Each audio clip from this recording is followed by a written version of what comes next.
Good morning, sir. As good morning each one of you for today's multidisciplinary conclave on contemporary practices in business management and seeking the blessings of Almighty. I request the dignitaries who've just entered in a warm welcome from our family, and I request you to kindly come for lighting the lamp. I request the student volunteers to kindly assist with the guests. I request Dr. Jasbir ma'am, the guests for today's conclave, respected Jatinder ma'am, to please come ahead for lighting the lamp.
I request the dignitaries to please come on this side, please.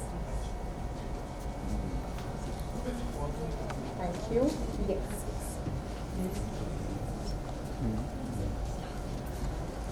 Sir, I think you will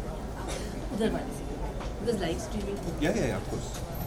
Kapil sir, Thank you so much, all the dignitaries. Thank you so much, Jasbir ma'am. Thank you so much, Devi sir. Is it okay? Actually, that is above head. Yeah, I adjusted it well. Yeah, I request each one present in the seminar hall to kindly rise for the prayer song, seeking the blessings of the Almighty for today's conclave.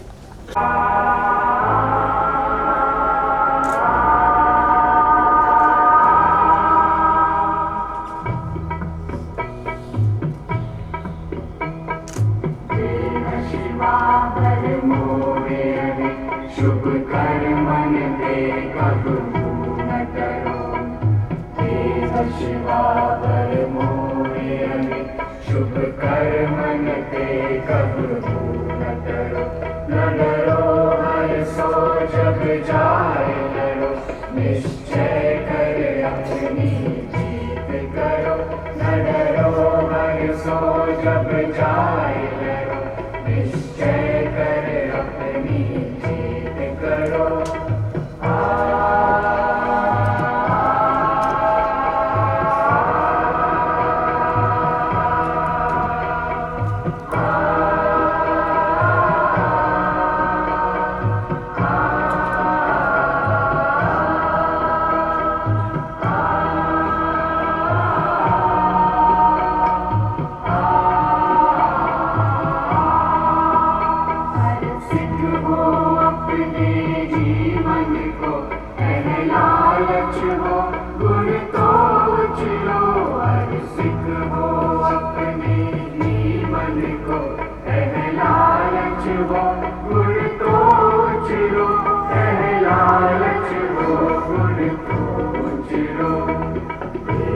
Shiva बर मोरे शुभ कर्मन दे कबू न करो देव शिवा बर मोरे शुभ कर्मन दे कबू न करो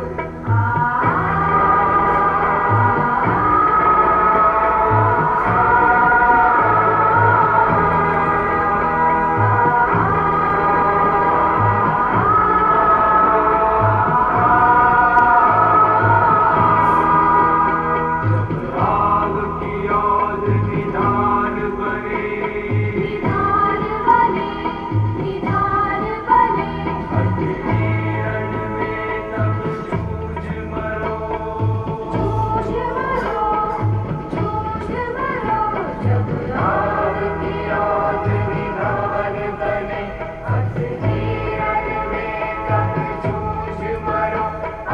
जीवन में तब जूझ मरो। देह शिवा पर मोहे अहित शुभ कर्मन ते कब न करो। देह शिवा पर मोहे अहित शुभ कर्मन ते कब न करो। न डरो बरसो जब जाए लड़ो, निश्चय कर अपनी जीत करो। न डरो बरसो जब जाए लड़ो, निश्चय कर अपनी जीत करो। निश्चय कर अपनी जीत करो। निश्चय कर अपनी जीत करो। Thank you so much. I request each one of you to please take your seats. I request the dignitaries to take your seats.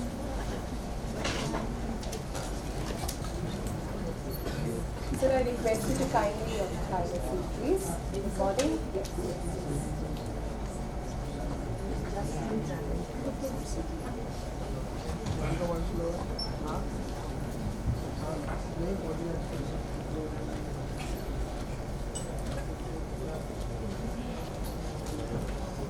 So now the dais is complete and it's just, we have Mr. Dutt also with us. Welcome to each one of you who is present in the seminar hall for this multidisciplinary conclave organized by SGPC's Guru Nanak Institute of Management Studies and JNIM's Business School, the Management Institute of GN Khalsa College.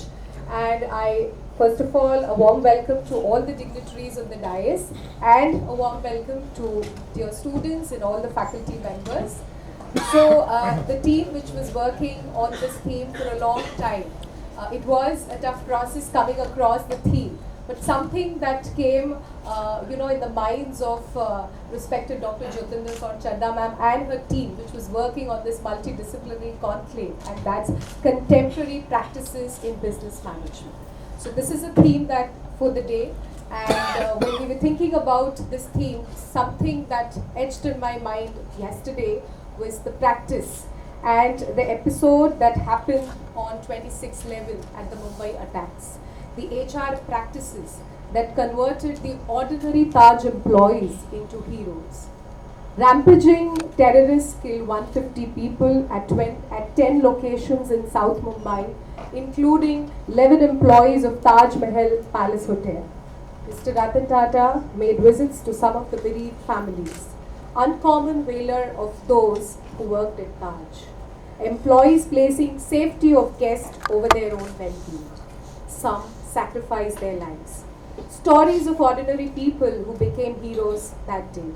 It was leadership from everywhere, but this was leadership from the below. Here are their stories. The first one about Thomas Verghese, the senior waiter at Wasabi, and it was he who helped those 50 guests crouch under the tables. He evacuated the customers first and then was the hotel staff.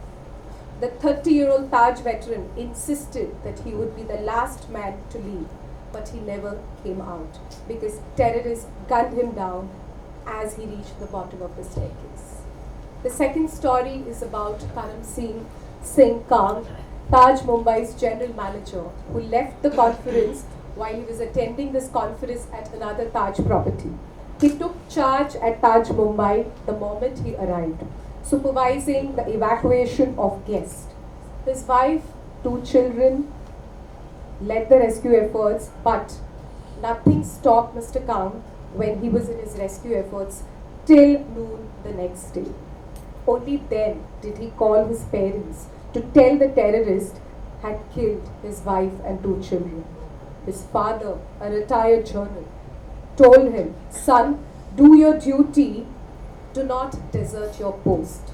Kang replied, "If it goes down, I will be the last man out." I think this was a practice which is still prevalent in a lot of organizations operating in India, and we couldn't have had a better theme for the multidisciplinary conclave.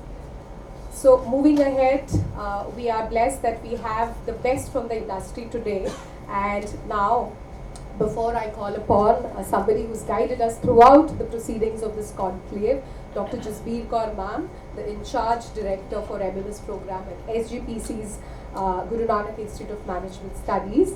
To speak about ma'am, she's completed her PhD in computer science from the University Department of Computer Science, Mumbai. She's also completed Master of Science from Birla Institute of Technology and Science, Pilani. She's also completed a 6-month PG level course from the Indian Institute of Technology, Mumbai, an expert in all the computer languages. Apart from this, on campus and outside campus, she's been frequently invited by various academic institutions in Mumbai. She's also on the interview panel of Stockholding Corporation of India. She is the chairperson, examiner and moderator at University of Mumbai. Apart from the responsibilities on this campus, she is also the head of Information Technology Department and Dean of Science Section at GN Khalsa College. Ma'am, I request you to please come over and give the welcome address for today's conclave.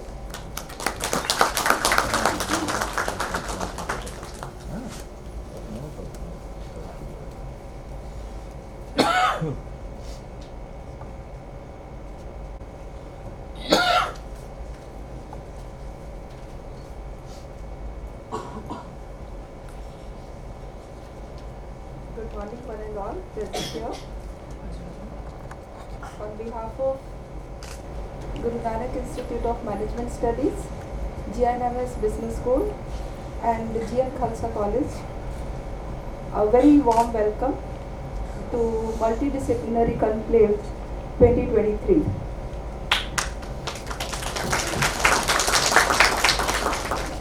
All of us have gathered here to listen to the eminent personalities which are present over here amongst us, to learn from their experiences and the achievements they have made in their professional life.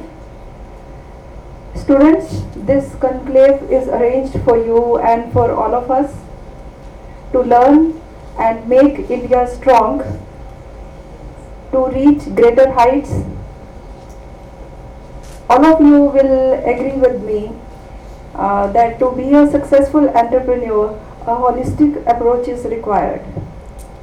As per our Honorable Prime Minister, Mr. Narendra Modi, any education system should encourage the students for creativity, curiosity, and committed life. For all this, we have eminent personalities from various industries who are expert in their field to talk about that. All of us are excited to listen to them. So it gives me immense pleasure to welcome our key speakers, keynote speakers present over here. First one amongst them is Mr. Inderpal Singh Anand, CEO, Garnet Motors, India Private Limited. Sir is having 26 years of rich experience in sales and marketing. He has been very eminent on very eminent positions throughout his life. We also have amongst us Mr. Somitro K. Dutt, President First Global Private Limited. And we are proud to have Mr. Arush Kishore, Head Integrated Operations, Liquid Gas, Reliance Industries Limited. Sir, we are lucky to have you all amongst us for today's conclave, and I'm sure all of us are going to be benefited from your talk. All of us are very excited to listen to you. Without taking much of your time, I welcome you all from the core of my heart. Thank you very much.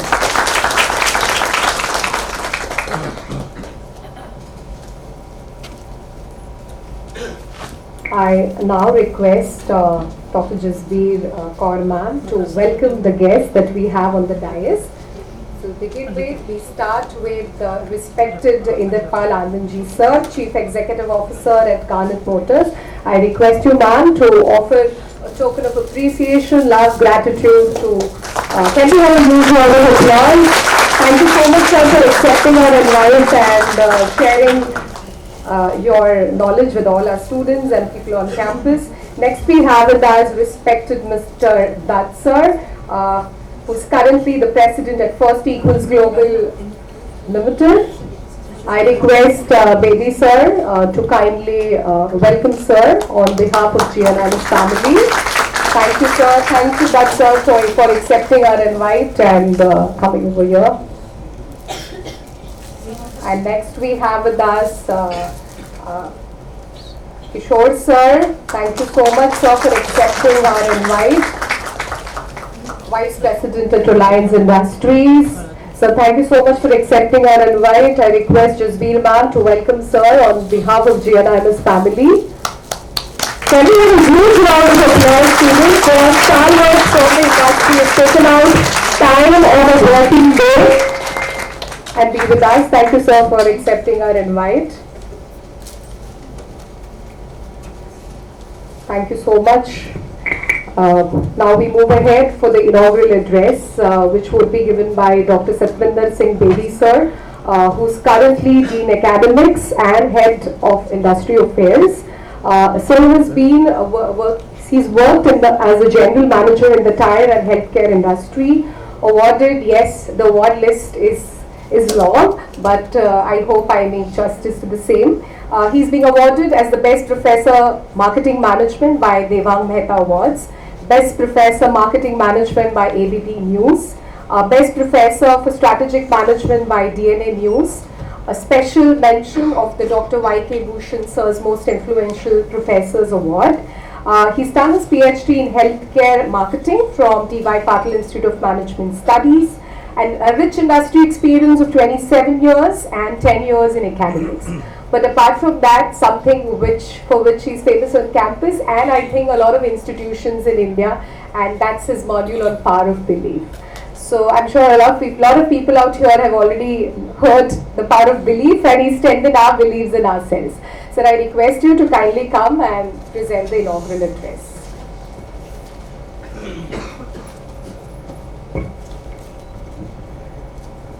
Respected senior delegates of the dais, HR Director Jasbir Madam, Jyotinder Madam, senior faculty members, my dear students, and on behalf of our Chairman Gurvinder Bawa sir, Vice Chairman Keer sir, would want to welcome all of you, and it's the beginning of a very wonderful journey for 2 days of this conclave of contemporary management practices.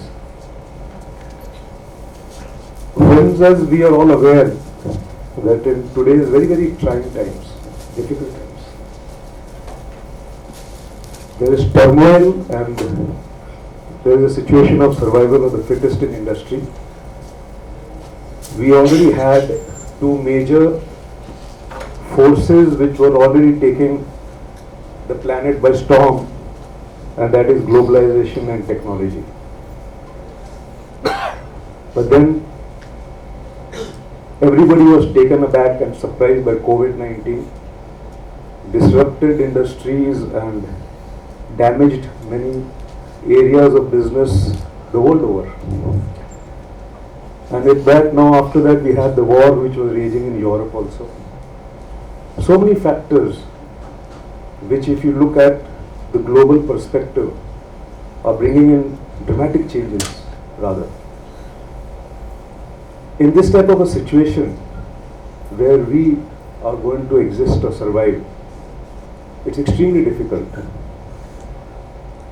As you all know, right now we no longer have the same product life cycle. It has become shorter, the maturity is shorter, because a lot of competition coming up in any industry.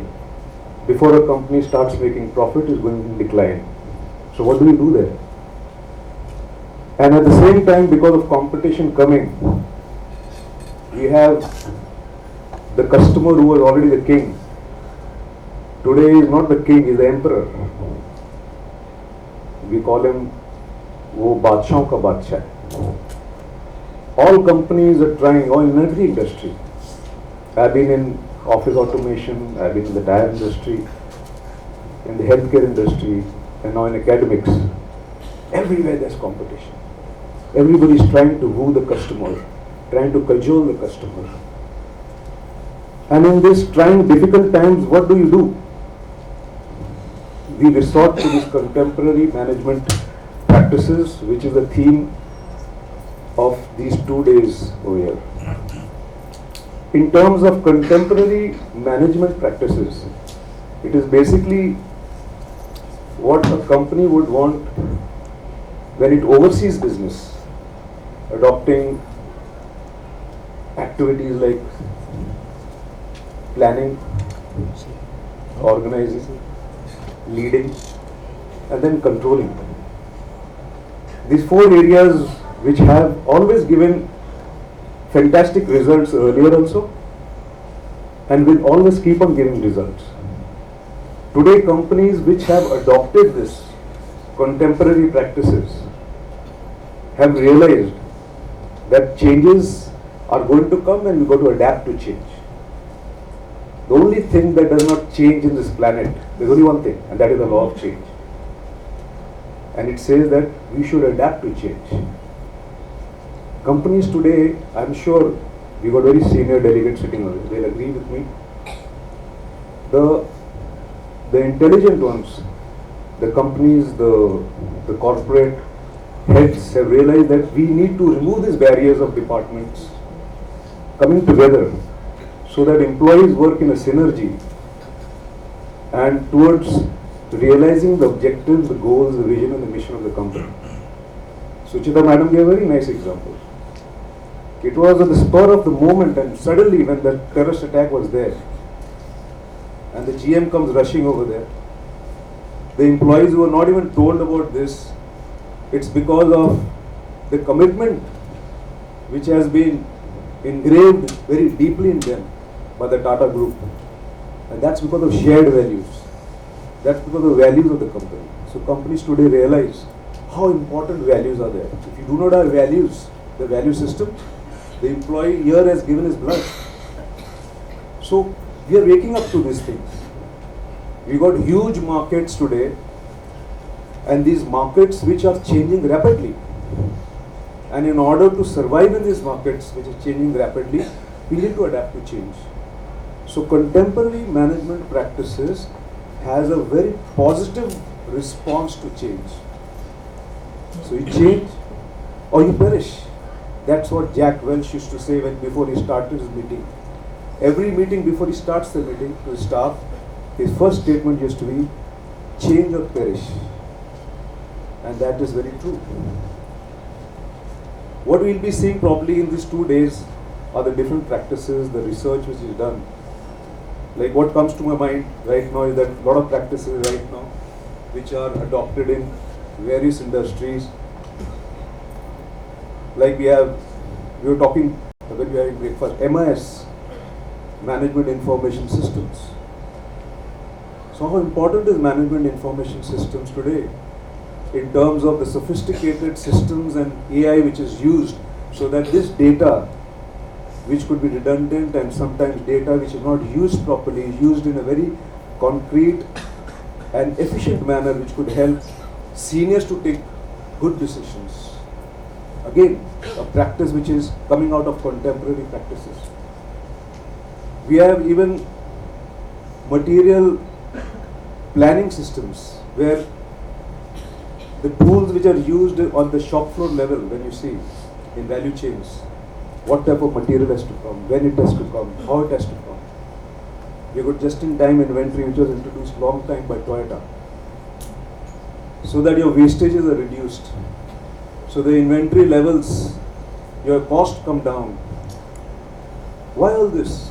This has come because of situations where competition was there in domestic and international markets, and companies had to survive. So ways and means to do it. If you see the Japanese also, which had started the quality circles, it's not only the top bosses taking the decision, we are taking everybody together.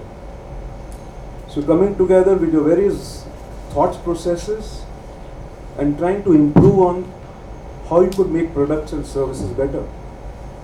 The way we talk about Six Sigma, which was introduced by Motorola also. A lot of statistical side where we try to bring in those systems so that defects could be reduced. So Six Sigma comes over there. You got value chains. Everybody knows about it by Michael Porter, where he's tried to analyze all the different activities, right from inbound logistics, operations, outbound logistics. And he's gone in further to understand the sub-activity. But why all this? The sole reason is competition, survival. Because if you are not going to wake up now, somebody else is going to wipe you away. So it's a wake-up call, and I really appreciate Jyotinda ma'am and her team for choosing this wonderful topic. It's a very enlightening topic, and we got very wonderful speakers over here. And we're looking forward to gaining a lot of insights from them. So thank you so much, sir, all of you all to come over here. And once again, I wish the organizers, the committee, all the best for the next 2 days of the conference. All the best. Thank you so much. Thank you so much, sir. Now we move on to the conclave, for which I think the students are waiting since 8:30 a.m. in the morning in this seminar hall.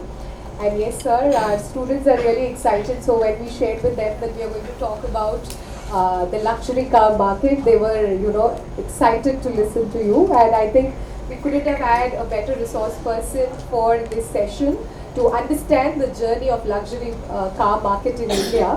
And for that, we have with us respected Mr. Indapal Anandji, who is currently the Chief Executive Officer at Garnet Motors India Private Limited, an enterprising professional with 27 years of proven excellence in steering operations encompassing sales, business development, channel, retail, B2B, luxury retail, operations, network planning, and the list continues. And it's not just in one part of India. He's got an opportunity to visit the inside, outside of India. To speak about sir's experience and his journey in the industry, currently his role at Garnet Motors is in the role of the Chief Executive Officer. He's currently the CEO for Central Star for Gujarat and Vidarbha Mercedes-Benz operations. So I'm sharing all of this in detail so that your questions after post his talk, you could actually think of some, questions for him. The other organization for which he worked, with which he was associated, is Jubilant Sports Cars Private Limited as a Chief Operating Officer. Apart from that, yes, the famous brand for which everybody is aware of, Auto Hanger. He served as a Vice President Sales and Marketing. Apart from that, there has been a wonderful journey that sir had with Reliance Industries, close to a decade as an Assistant Vice President. Apart from that, he's also been an Assistant Vice President. So I'm sure the young management students, you could see the journey, and the journey was not easy. We look forward to listening to your journey, sir, for the time that you started with Pennzoil India as a sales executive to the position where you are today. Speaking about the academic credentials, he's recently completed a course in strategic management from Indian Institute of Management, Kozhikode. He's also completed his management studies from SIS College of Management Studies. Apart from that, of course, when it comes to sales, that's his heart, and we are all going to listen to his journey in this industry. Sir, I request you to please come over and share your journey with the luxury car market industries and your journey. Thank you.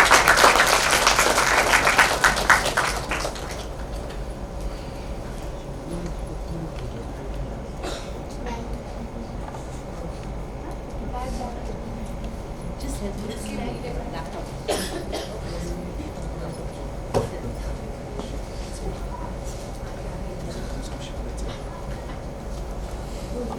First of all, my apologies, as I'm told you all are waiting from 8:30, and my apologies to the senior leadership team for reshuffling you from here to this. While as a salesman in heart, PPTs are never among salespeople's domain, but over the period of about 27 years, some wisdom has set in, and as you grow, I think PPTs and Excel sheets become the norm of the day.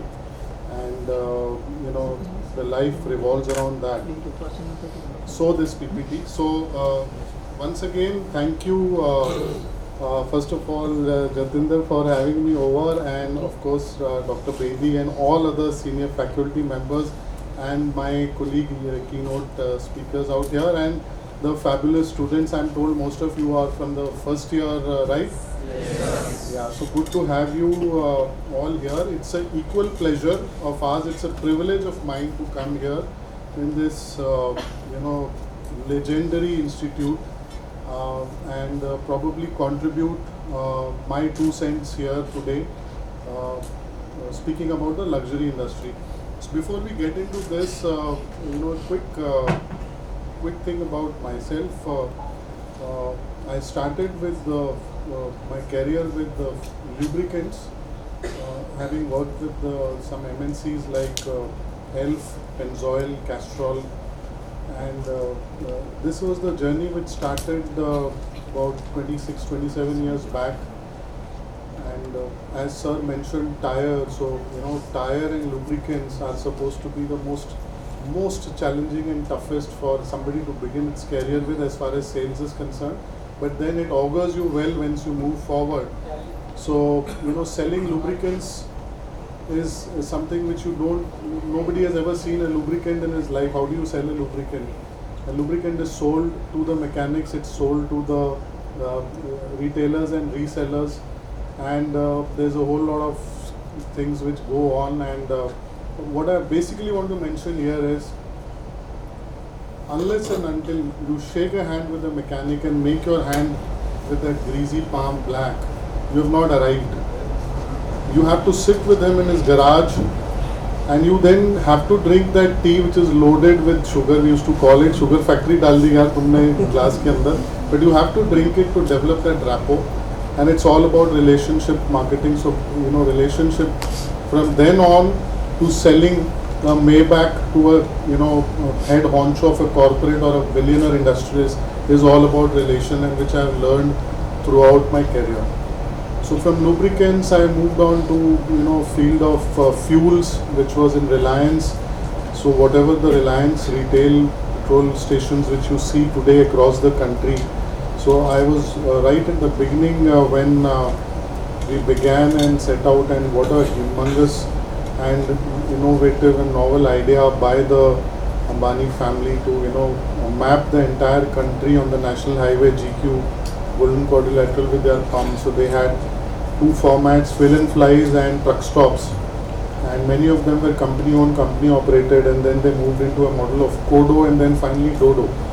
And I was part of a journey who did surveys of land, sitting at places for 24 hours doing traffic counting, looking at junctions, looking at population, looking at the potential available. And then there used to be a huge science behind putting up a pump there. When you see the Reliance pumps on the road, it's not that we found a piece of a land and plonked a pump there. There's a 6-month study which has gone behind every pump, certified and signed by experts. And then they decide, yes, we can put in our 4 crores or 5 crores on this pump to make it viable. And then to operate that pump day in and day out. Back about 15 odd years back, the industry had never heard of mystery customer audits. And this was happening in Reliance petrol pumps, where a mystery customer he used to be in the guise of a truck driver or a cleaner at 2 a.m. in the morning, because all the pumps were 24/7, getting down from the truck and doing a mystery customer audit. And those points which he gathered were having 50% weightages on promotions and increments of the petrol pump staff. So that's the kind of emphasis they laid on service, cleanliness, infrastructure of the pumps. Having spent good amount of time there, I moved into automobile, never by design but by default, and spent a stint of about 2 years with Honda cars in 2014. And then one of the best things which I learned from Honda was the Japanese way of working. And this, for a person who's fond of analysis, who's fond of processes, who's fond of a set way of working, it was a different kind of an experience altogether. Having come from a sector which had processes but they were not religiously implemented or probably not followed, coming to a Japanese way of working, Honda taught me the way, every step in the direction in the business has to be taken, and what processes are the best by which you run, not only an automobile firm but any firm for that matter. This was a stint which I had with Auto Hanger, but then Auto Hanger also had Mercedes, and they were the oldest and the largest until today, the oldest and the largest Mercedes-Benz channel partner in the country, having a sale in Bombay of almost 150 cars of Mercs per month. This is only one channel partner, and this cannot happen over a period of 25 years, year after year, without some substance in that organization and without a substance in the brand itself. And this is my stint in Mercedes, which has exposed me to luxury, which has exposed me to who's who. It's exposed me to the politicians, to the celebrities, to the businessmen, to every sphere of life I've touched upon. And all I have gathered is learning from there. Some stint with Audi for a year, and then I moved to Gujarat now, so I take care as based out of Ahmedabad.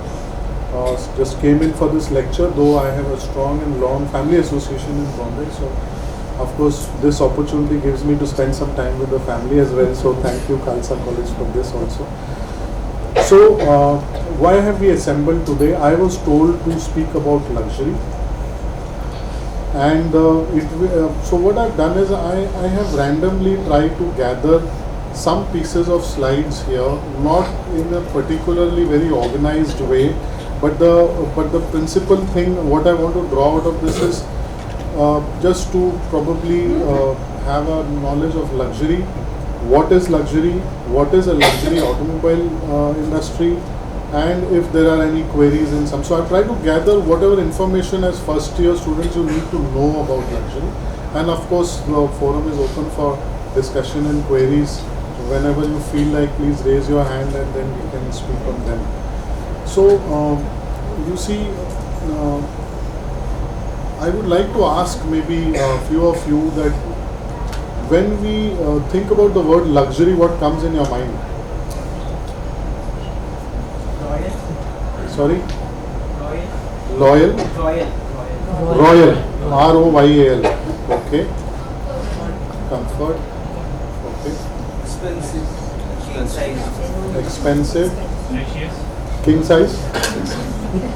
Yes. Technology. Immediate, whatever comes in your mind. All of these words are correct. I mean, what else? Somebody said something now. Sorry? Brand.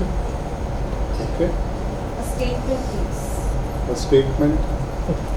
People should say, wow, when you're sitting here. Yes. Probably not only sitting, but probably it also is luxury, is what you're wearing, what you're traveling with, which hotels you stay in. So luxury encompasses everything. While today we speak on the topic of automobiles, but let me tell you one thing: automobiles in luxury spaces are now moving towards an industry called luxury. It's no longer that if it is a Rolls Royce, it's luxury. It's all in the same basket. Whether you are a Louis Vuitton fan or a Rolex fan, because the consumer is the same, and he expects the same kind of customer journey when he associates with the brand, right from the inquiry stage to the time he has taken a delivery of that product. So moving on, I think I have to move on. So yeah. So what are we covering here? Just an overview of the industry, automobile industry, what different segments and what are the market share of different brands, models and highlights, trends and forecast, and what is luxury segment all about. So what is luxury? If you see on the left, I have parked some logos of different, not necessarily automobiles, but logos of different brands all put together. And the words which you all just mentioned, immediately which come to the mind is opulence, splendor, extravagant, and then you have expensive, comfort. All these are words, right, associated with luxury. I would like to give an example of, Mercedes recently organized conference for us in Dubai, and they took all the channel partners, CEOs to the Emirates Mall, and they said that you guys are going to be mystery customers to all of these luxury brands, and then come back and give us a feedback that how were you treated. So I got 3-4 brands, somebody else got 3-4 brands, and we worked in as customers on those brands. So I got probably a Louis Vuitton and a Dior and Hublot.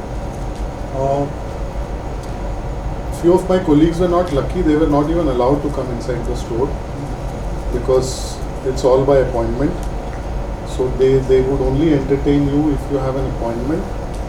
And then the kind of reception you get, I mean, one of my experiences in the Louis Vuitton store was as soon as you enter, there was somebody to greet you in a well-groomed, well-dressed, immaculately spoken English, and with an iPad in the hand, the lady entered the name of mine and she asked me, what are you looking for? I said, I'm looking for a belt. She said, fine sir, by the time you have a look around the store, somebody will come and attend you. It was a huge store. So while I was just roaming around, there was this gentleman who comes and, Mr. Anand, good morning, I'm here to assist you, and I'm the one who's going to take care of the requirement today. And the gentleman took a long time, took pains to, and frankly speaking, I was in no mood to spend. It's an audit, and to buy a belt worth 45k, I had no intention, but I ended up buying one. Because the compelling nature and the presence of the class which you get there, and most of my colleagues ended up buying something or the other, but they never regretted it because that's the experience luxury gives to you. You enter into a mass store, immediately after that nobody even asks you, so when something comes at a price, when something comes at technology, it brings with it all these things. So luxury is a state of mind, luxury is a feeling, luxury is what a brand wants to give you. While today most of you know that you can't go and buy a Rolex off the shelf. An average waiting period is 7 years. So if you go to a store, you may be the biggest politician in the world or most influencer. You can't buy a Rolex off the shelf. You want to book a Merc Maybach today, there is a 1 year waiting on that. But people want to wait for luxury. So there is this theme called Talal B, or we short form we call it Talab, introduced by Mercedes. That's the theme of the Dubai conference. It said, think and act like a luxury brand. Unless you think and act like a luxury brand, what will you sell to a consumer? If I have a mindset of a guy who has come from a consumer durable industry and I'm selling a Merc, then probably there's a disconnect.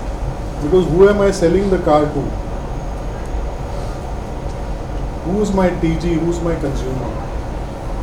And if I don't connect, it's not only about selling the cars, it's about a person who knows everything. It's not his first car in his life. Somebody who's buying a Merc knows his car, knows his business. He's a domain expert. He's traveled well across the globe. So are you up to that mark? He will see what watch you're wearing, what pen you're carrying, what dress you're wearing. Are you uniformly? Are you in proper uniform? While few of them may voice out, few of them will just keep that in their mind, and then if they've not liked something, they'll just move on. And they will form an impression about the brand. They may not form an impression about the person, but they will form an impression about the brand. As humans, today we remember the example of Taj, which man just mentioned. I mean, what is it, the principal learning out of that? It's Taj. The story is taught about Taj.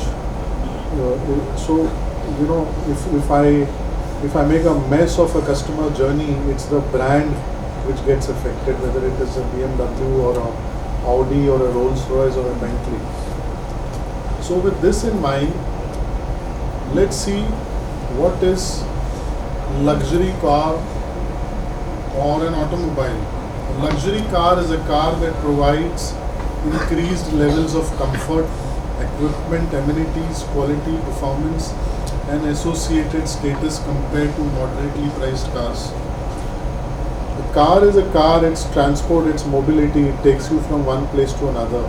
Then why do I have to spend a few crores on one car, and probably I can also get probably the cheapest pre-owned car, I can get it in 10,000 rupees today. Pre-owned car. If I buy a new car also, I'll get it in 5.5, 6 lakhs rupees today. But why do people have to spend so much money? And mind you, this segment is growing globally. In India, it's projected to grow at 6.4 CAGR till 2027. Can anybody guess how many luxury cars sell in Bombay in a month? All brands of luxury put together. Mercedes, BMW, Audi, Rolls-Royce, Bentley, McLaren. Just a guess monthly. Sorry? 1,000 numbers you saying? 1,000 is one gentleman saying. Who else? So 500 cars is what is the average sales per month only in Mumbai. Month after month. At its peak it has been 700 cars. So it's not a small market. It's a market which the companies are taking notice of. And similar is the number, if not more, in Delhi. So this is one market where people may have driven a Maruti or a Honda without, please don't take that this is in any which way demeaning the brand. They are cars which are equally good. Engineering is one of the finest in the world. But here we are talking about the luxury segment per se. So when you enter a luxury field, it comes with the safety, it comes with equipment, it comes with quality, it comes with performance. While there was a lot of criticism, but then it later became a accolade when there was an unfortunate demise of Mr. Cyrus Mistry in an accident. He was driving in Merc, being driven in a Merc, and then we had this Rishabh Pant accident again in a Merc. But both the times the car is the one which saved the occupants, the people who were driving the car. So it speaks volumes about the safety of the car. So, I mean, this is what probably is one of the principal factors of people also associating with luxury. Just to give you a few, just to sort of build up this morning session, some of the popular MB models in India. These are the models which probably contribute to 60% of MB India's sales. And then you have Porsche, performance cars. Anybody owns a Merc or a luxury car out here? I wish and pray you become my customers very soon.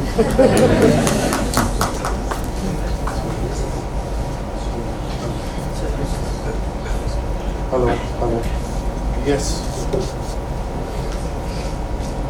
These are the popular BMW and Audi variants which are there in the country. Now, I just want to give you a perspective of what is the luxury segment in terms of cars. So, if you see there, it's divided into luxury series cars, super luxury and performance cars. Now, when I say luxury series cars, these are cars like the E-Class, C-Class, Audi A6, BMW X1, 5 series. Then you come into the super luxury bracket. Super luxury is the Maybach, the 7 series, and here you have the Cullinans and the Ghosts. Then you have the performance car. Performance cars are mostly the sporty kinds. They are ones which probably the people who really want to be driven at 200-250 kilometers an hour on the highways. These are the performance cars which is a division of Mercedes called AMG. I'm sure all of you have heard of AMG. Can all of you hear me? Yes. So then among the manufacturers, you have luxury and performance, you have people like brands like Mercedes, BMW, Audi. And the brands which are known more from the sportiness is Porsche, McLaren, Lamborghini. And then comes the super luxury segment, which is the Rolls-Royce and the Aston Martins and the Bentleys. So this is a broader, within this also there are various segmentations which are done, but this is a broader perspective I wanted to bring to you. So in order of probably sales, you can see brands like Rolls-Royce and Aston Martin have a very niche audience, and Rolls-Royce selling 5 cars in a month in the country is probably a Merc selling 100 cars in some particular city. And then you have brands like Lamborghini, which are again bought by people who are completely freaks of sports, but they need the roads also. So they are globally traveled. Any global, car rally, anything to do with the performance cars globally, you meet these people. They eat, drink, and sleep only cars.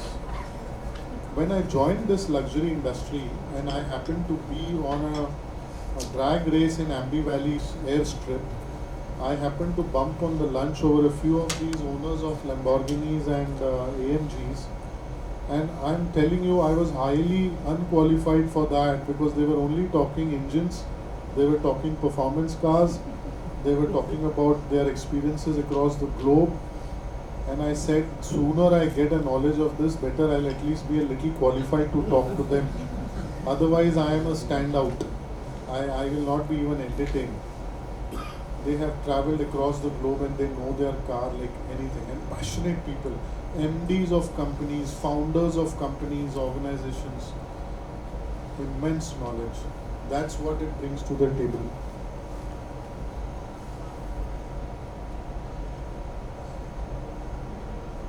Now I try to bring to you in a typical automobile, I hope I have not missed any slides. I jumped to in a typical automobile organization. We call it as the OEM, original equipment manufacturer, and then it's the channel partner. Channel partners are the dealers who then sell the cars. In the country today, till the time the retail of the future era came by Mercedes-Benz, it's the franchisees or the dealers who are principally selling and servicing the cars. The OEM does not entertain. Tomorrow you say, I'll go and buy a car from any of the factories of the OEMs, the answer you'll get is, where do you stay, sir? You will say, I stay in Mumbai, sir. Here are a list of dealers from where you can go and buy the car. Whether you're a corporate or whether you're an individual customer, you will have to buy the car from a dealer. Whether it's a one car deal or a bulk car deal, you have to buy from the dealer. Generally, what structure an OEM has is the structure which the dealership also has. But in an auto industry, what is the typical process of selling? First of all, lead generation. Unless and until I have an inquiry, I won't move forward. And what are the sources of lead generation? 10 years back, this source called digital was nowhere on the horizon. I remember these aggregators called Carvales and Carbecos used to come to me 10 years back in Honda and ask me, and I used to laugh it out, boss, how will I get inquiry? The only way I can get inquiry is giving print ads and probably doing events. And then today, this is the single largest source of leads, single largest. It just can't be ignored.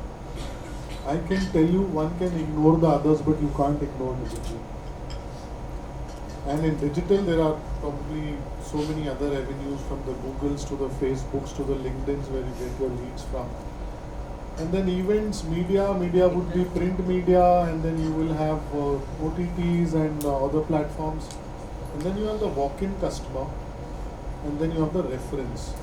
Now in luxury field, if you see over the years, let's say look at your ecosystem, the place where you stay, or your circle of influence, your circle of friends, how many people have bought luxury cars in the last 10 years?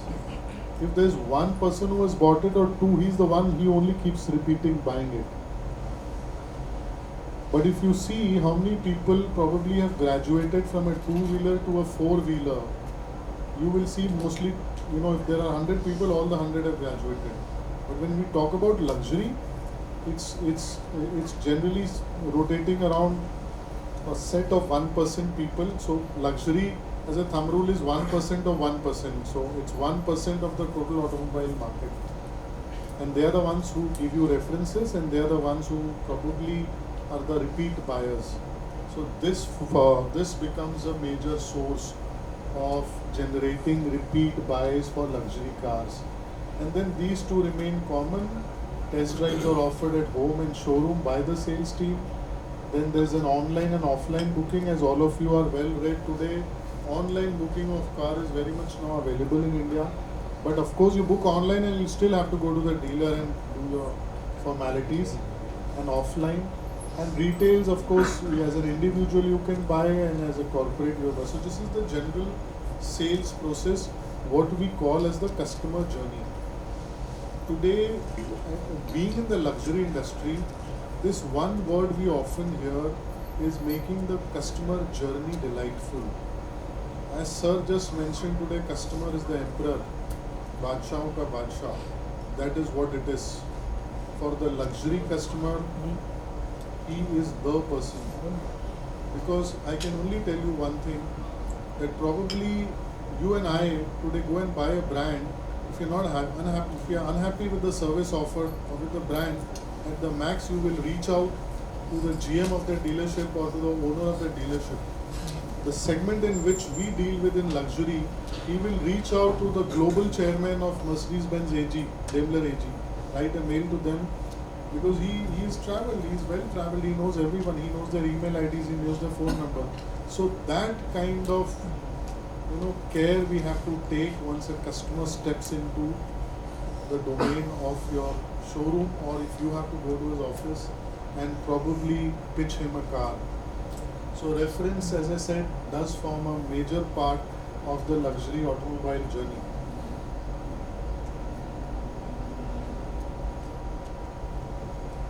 So, what are the key departments and what are their roles? There's a department back in the OEM of marketing, and there's a strong department in the dealerships. Today an average Mercedes dealership is probably selling 50-55 cars a month and servicing about 150 cars a month. So it's more or less like a industry, and a huge industry, and with a good amount of margins to be made. You have a marketing department. Today the dealerships are looking at people from IIMs to hire in their organizations to bring in the difference. Is that level of competition and that level of service standards have set in. So the head of marketing for a dealership is responsible for two things. One is lead generation and second is brand building. Why does Mercedes need a brand building at all? Why a dealership person is responsible for brand building? Anyone can answer. Does Mercedes need brand building? They are spending crores on their own. Why does the dealership has to focus on brand building? So what brand building is this? Anything. Don't worry about the answer. It could be wrong, it could be correct, it could be anything. Just let your grey cells do the talking. Yeah. Maintaining the image and service Okay. Our friend here has said maintaining the image of service quality, customer service of the brand. Partially very right. And when we talk about brand building, the brand building is of the dealership. So if I work for an auto hanger or I work for a Central Star, there is also a competition within the Merc family and within the BMW and Audi family within that same city. Now, Merc, everybody knows, but where should I buy my Merc from? today, except for probably a brand like a Taj and a Marriott, there are a lot of other five-star bookings also. If I have to raise my neck above the water, I have to do some differentiation. I have to do something where people will come and recognize me. Similarly is with automobiles. So the main task is lead generation of the head marketing, at the same time brand building. How do we do brand building?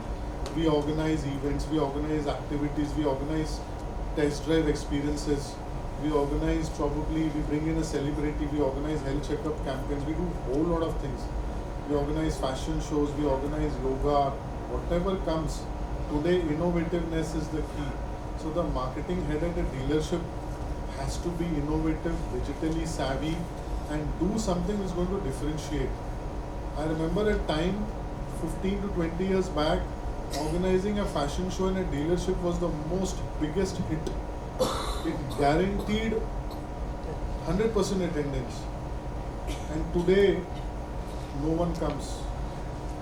Because people have got fatigued and jaded. They don't want to come and see a fashion show. They'll rather go and see a Times fashion show or something which is really extravagant. What do I do differently?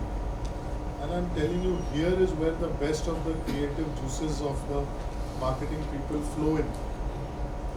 So they will associate with a football World Cup, they will associate with an IPL, they will organize something in the showroom, or they will do some outdoor events which attract more and more PGs of your class. They will tie up with an Emirates business class, and they'll tell them every customer who drops by in Bombay city and comes out of business class, I will offer my Merc to drop them. And when they drop them to their homes, the chauffeur is not a chauffeur, he is our sales guy who's driving the person across. And he gets a chance to interact with the customer. And that moment of truth which he has spent for about 1 hour, 1.5 hours, has given him the information about this customer. Mind you, I'm talking about 50 such customers per day, multiplied by 30 days, multiplied by 365. It's easier to get a data, but to engage with that data, talk to that data, and probably pitch, no amount of digital medium or a newspaper ad will get me that connect with that customer.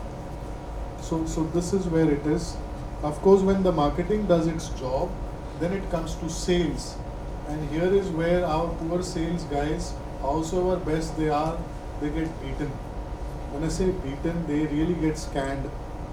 You know how they scan you at the airports, the customer will look top to bottom. Then he'll engage you, what do you know about a car? Do you really know what is inside the bonnet? If you are a person little with hollow sort of information, and the customer is a car freak, as I just mentioned a few minutes back about how much few customers are car freaks. For an average customers like us, when I used to be in Honda, sir fuel का economy कितना देती है, colour कितना है, interior उसको किस तरह का चाहिए, alloy wheels है कि नहीं है, that's it, price. But here he will talk about the BHP, about the torque, about the engine, about the transmission, about the comfort on the rear seat, about the leg space. He will talk about the telematics. And I'm telling you, the car is becoming more like an iPhone now. If you sit in any of the new generation cars, it's more like an iPhone. It's all driven by technology. And I've had some of our customers who really like the Merc, but they have driven the old generation cars, and when we show them these cars, they become actually scared. Boss, what do I do with so many gadgets with plenty of features? Then they will say, let my grandson come and teach me all these things. I had the privilege of delivering the car to the great Mr. Aditya Parekh, ex-chairman HDFC. He was overwhelmed, but when he saw the gadget cars, he says, my grandsons are flying in from US. They are the ones who's going to sort of... He's the one who never used to carry a mobile phone also with him. So you can imagine.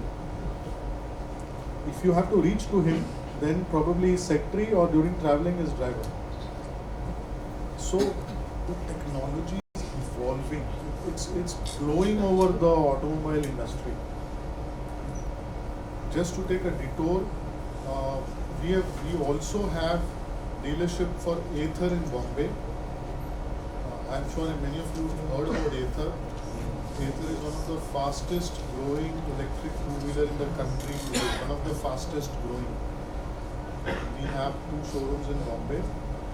And again, if you see the dashboard of an Ather, it's an iPhone stuck there. It's all computer controlled. Today, AI, I was pleasantly surprised for the inauguration of our Ghatkopar showroom. There was this President AI Ather Energy came in. We were all wondering, boss, what is this AI got? He's among the top 10 AI geniuses of the country who's been hired by Ather Energy. I just happened to ask him, what is it that you do? He says, I churn out and analyze, how many millions of gigabytes of data a day me and my team. Just to give you a small example, what they are doing is, sir mentioned about logistics, what they are doing is, if they are selling 7,000 scooters a month today, they are planning to sell 50,000 scooters. The scooter is running in remote corners of the country. It could have some part failure. Today, even in car, if they have evolved, if there is a part failure, your part is not immediately available, it takes time. They are studying the trend, which area, which part fails the most. And they are going to organize systems where that part is available off the shelf. This is just one of the studies they are doing.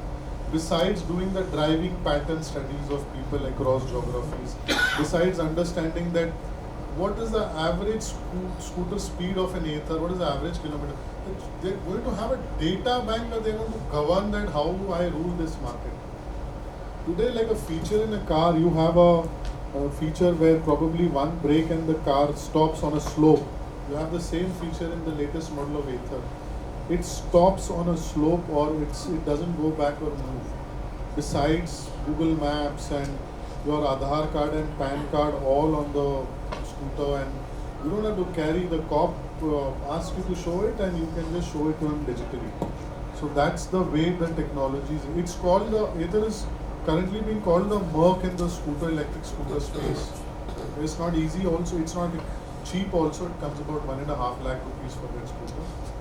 But marvelous. So coming to this, again, these are the people in the sales who make and break you, giving the experience to the customer and leading to closure of the sales. Then you have the CRM department. CRM department, while this department generates leads, this department manages those leads. If an average dealership has about 1,000 leads coming in a month, 1,000 leads are not churned by salespeople. These are the people who do calling, recalling, sending emails, sending messages, and parking them. Model-wise, segment-wise, how many leads of S-Class, how many E-Class, how many diesel leads, how many petrol leads, hatchback leads, SUV leads, and these are the people who manage them. There's a whole lot of science involved in this. Then this department handles query and complaints, because there's so high standard set that my query or complaint which gets escalated to MD, a dealership is penalized if it becomes more than 1% in a quarter of the number of retail cars which you have retailed in that 3 months, and the penalties are huge. There is no way I would want a customer to escalate a complaint to MD India. I will rather resolve it at my end than make it escalate to any of the OEMs. I'm just telling an example of MD India. This is the department, and then of course not the least is the after sales. Most of you may feel that the dealership's role ends when you have bought a vehicle from them, but the marriage has just begun, ladies and gentlemen, because you just sold the car. After that, it's the post sales, which is the after sales, which will make or break your mind about that brand in the future. Somebody buys an expensive car and he doesn't get a good after sales service, he will say, I'm not going to repeat this brand, or I'm not going to repeat and come to this dealership ever again. You have lost that 1% of that 1% customer. So these guys are the ones who give you the maximum amount of leads. When I said reference leads, most of the leads comes from after sales. because these guys develop such a strong rapport, and customers love to interact with them. When they are even a small problem in their car, they are so fanatics, they will ask, call the service advisor, call the technician, look at this aspect. So become friends with them. Imagine a billionaire becoming a friend with a technician because he is the one who's taking care of his prized possession, which is his car. So that's the kind of bonding they develop. So these are the key departments, and there are of course other departments, never to sort of discount them, whether it is HR, whether it's finance, whether it is logistics, they are all equally support functions, but these were the ones which primarily are the ones which go across. Who is a luxury consumer?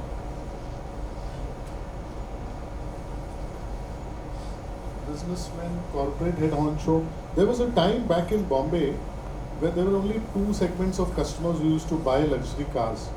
One was stockbrokers, and second was builders, and third to a certain extent celebrities. The stock market crashed, the luxury car sales crashed. The real estate boom got fucked and cars came down.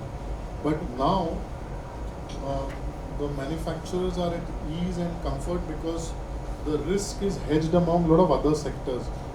Today, HDFC Bank, Reliance Industries, and ICICI Bank and Ernst & Young, they buy at least cars in hundreds every year for their head honchos.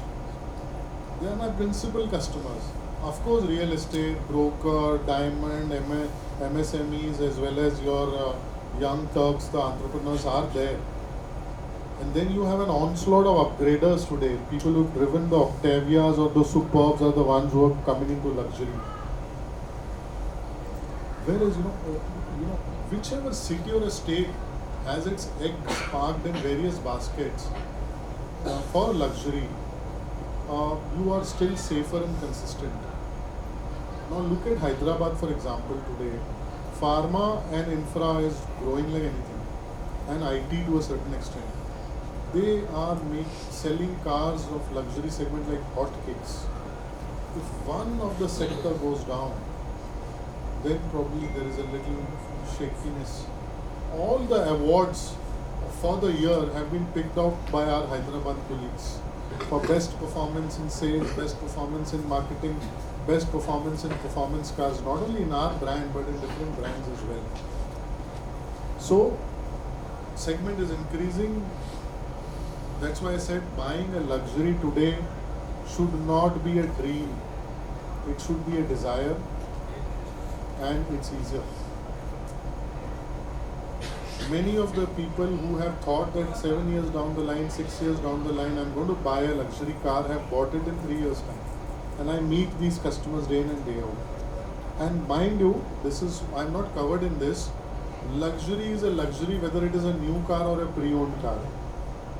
And pre-owned car market is 3 times the size of luxury new car market. And it comes at maybe 40 to 50% lesser price compared to a new car.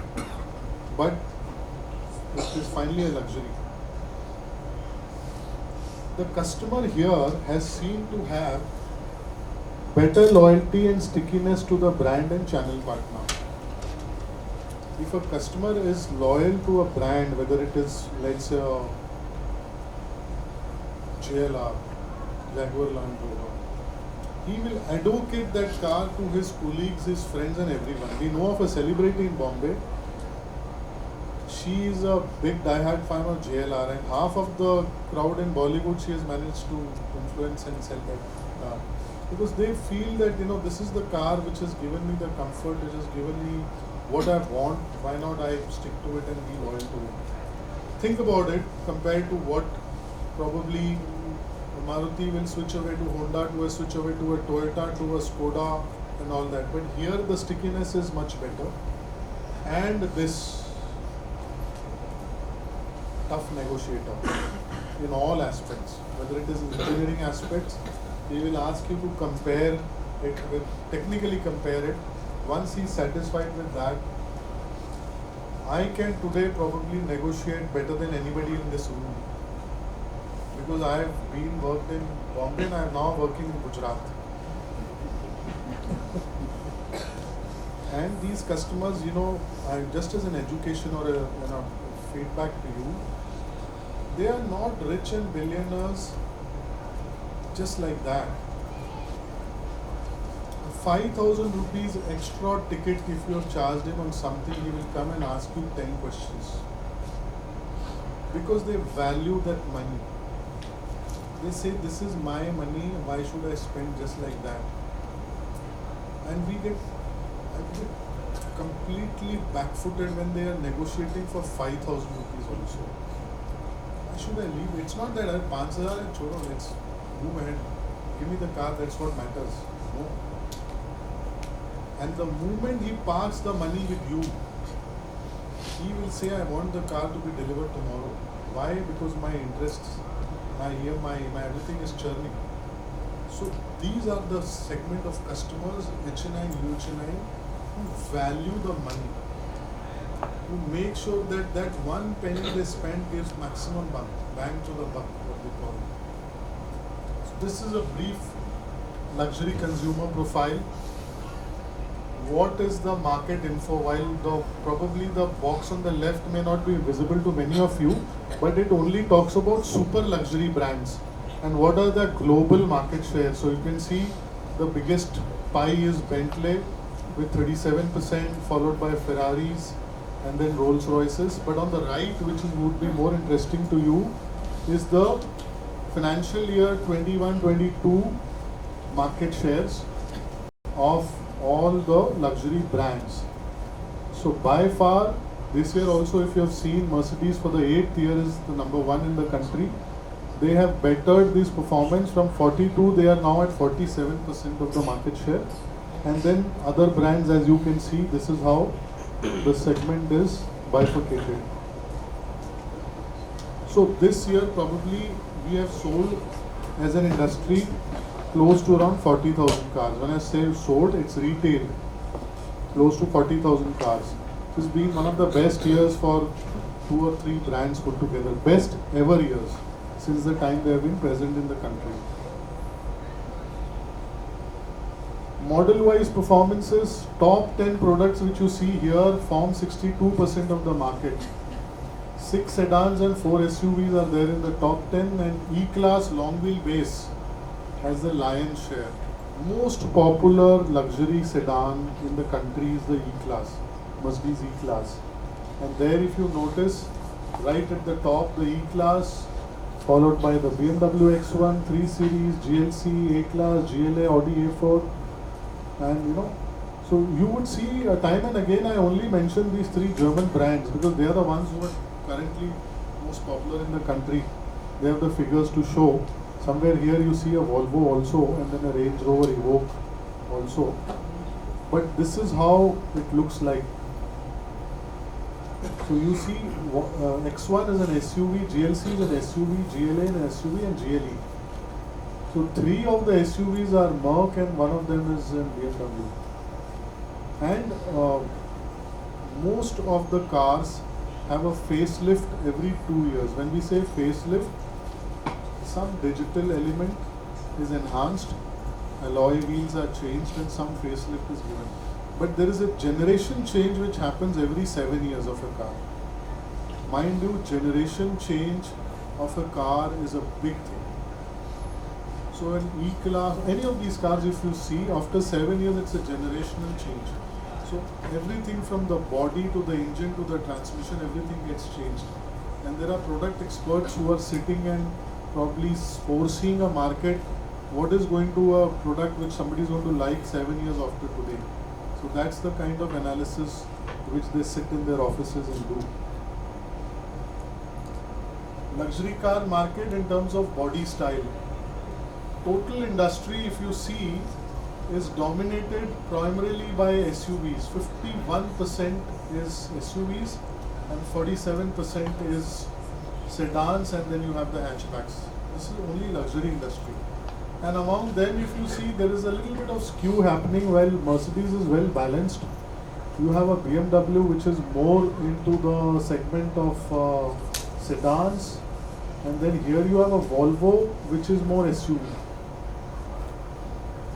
So, the reason to lay out this slide is where we are heading. Probably I've covered less on electric, but pattern of electric is the same. You have the sedans, and you have the SUVs, and you have the hatchbacks. And probably few years down the line, you will have electric mobility, which in luxury space, which will really catch momentum. Today the issue is the price.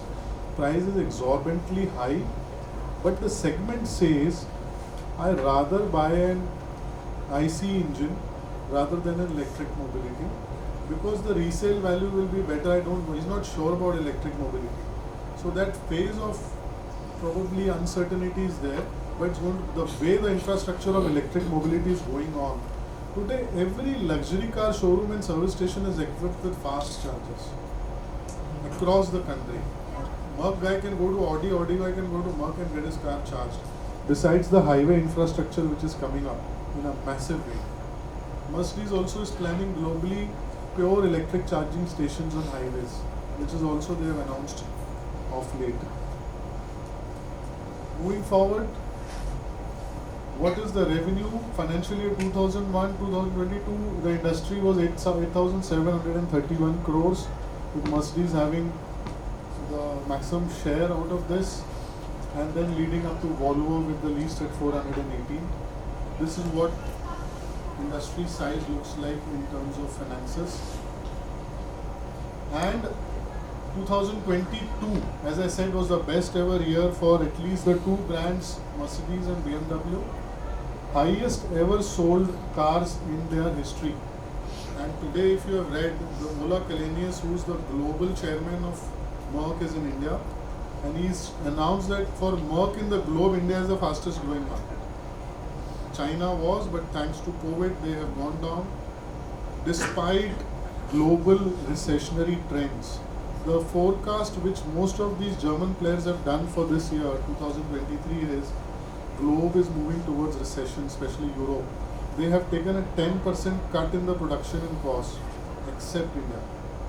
So India is a story in the making. Hope and pray that this continues, the momentum continues to happen. I'm sure my esteemed colleagues here would have their say on this. So this is where we are. Moving forward, what do I have? Just to give you a perspective, when you buy a luxury car or any car, there is a price list. Many people get confused. Any automobile manufacturer will tell you the ex-showroom price. But ex-showroom is not the price at which you buy the car. Ex-showroom is the price on which insurance is added, on which RTO is added, on which FASTag charges are added, on which TCS is added, and then the on-road price comes of the car. And then the major element today the industry is facing of concern, the luxury industry, is the GST. Ladies and gentlemen, there is 48% GST on that car. So there has been representations by the chairman of all these luxury cars that boss, you reduce it. You see, there was a statement made sometime back by our Prime Minister that I can't compare a milk and a Mercedes. But our own belief is that if you reduce the GSTs, more people will buy the car, the more money will come in the market and more employment will get generated. Today still, the per capita usage of car in India is the least. Despite we seeing so many cars and traffic jams on the road, the penetration of car in the Indian population is the least in the world. So here is one sector we feel probably taxation can be looked at. Just giving you a perspective, nothing more than that. Okay, all right. I have come to the end of my probably luxury Gyan session. Anything which probably tickled you here, or something which was not addressed, which you thought that I was probably wanting to know this, so you can ask me.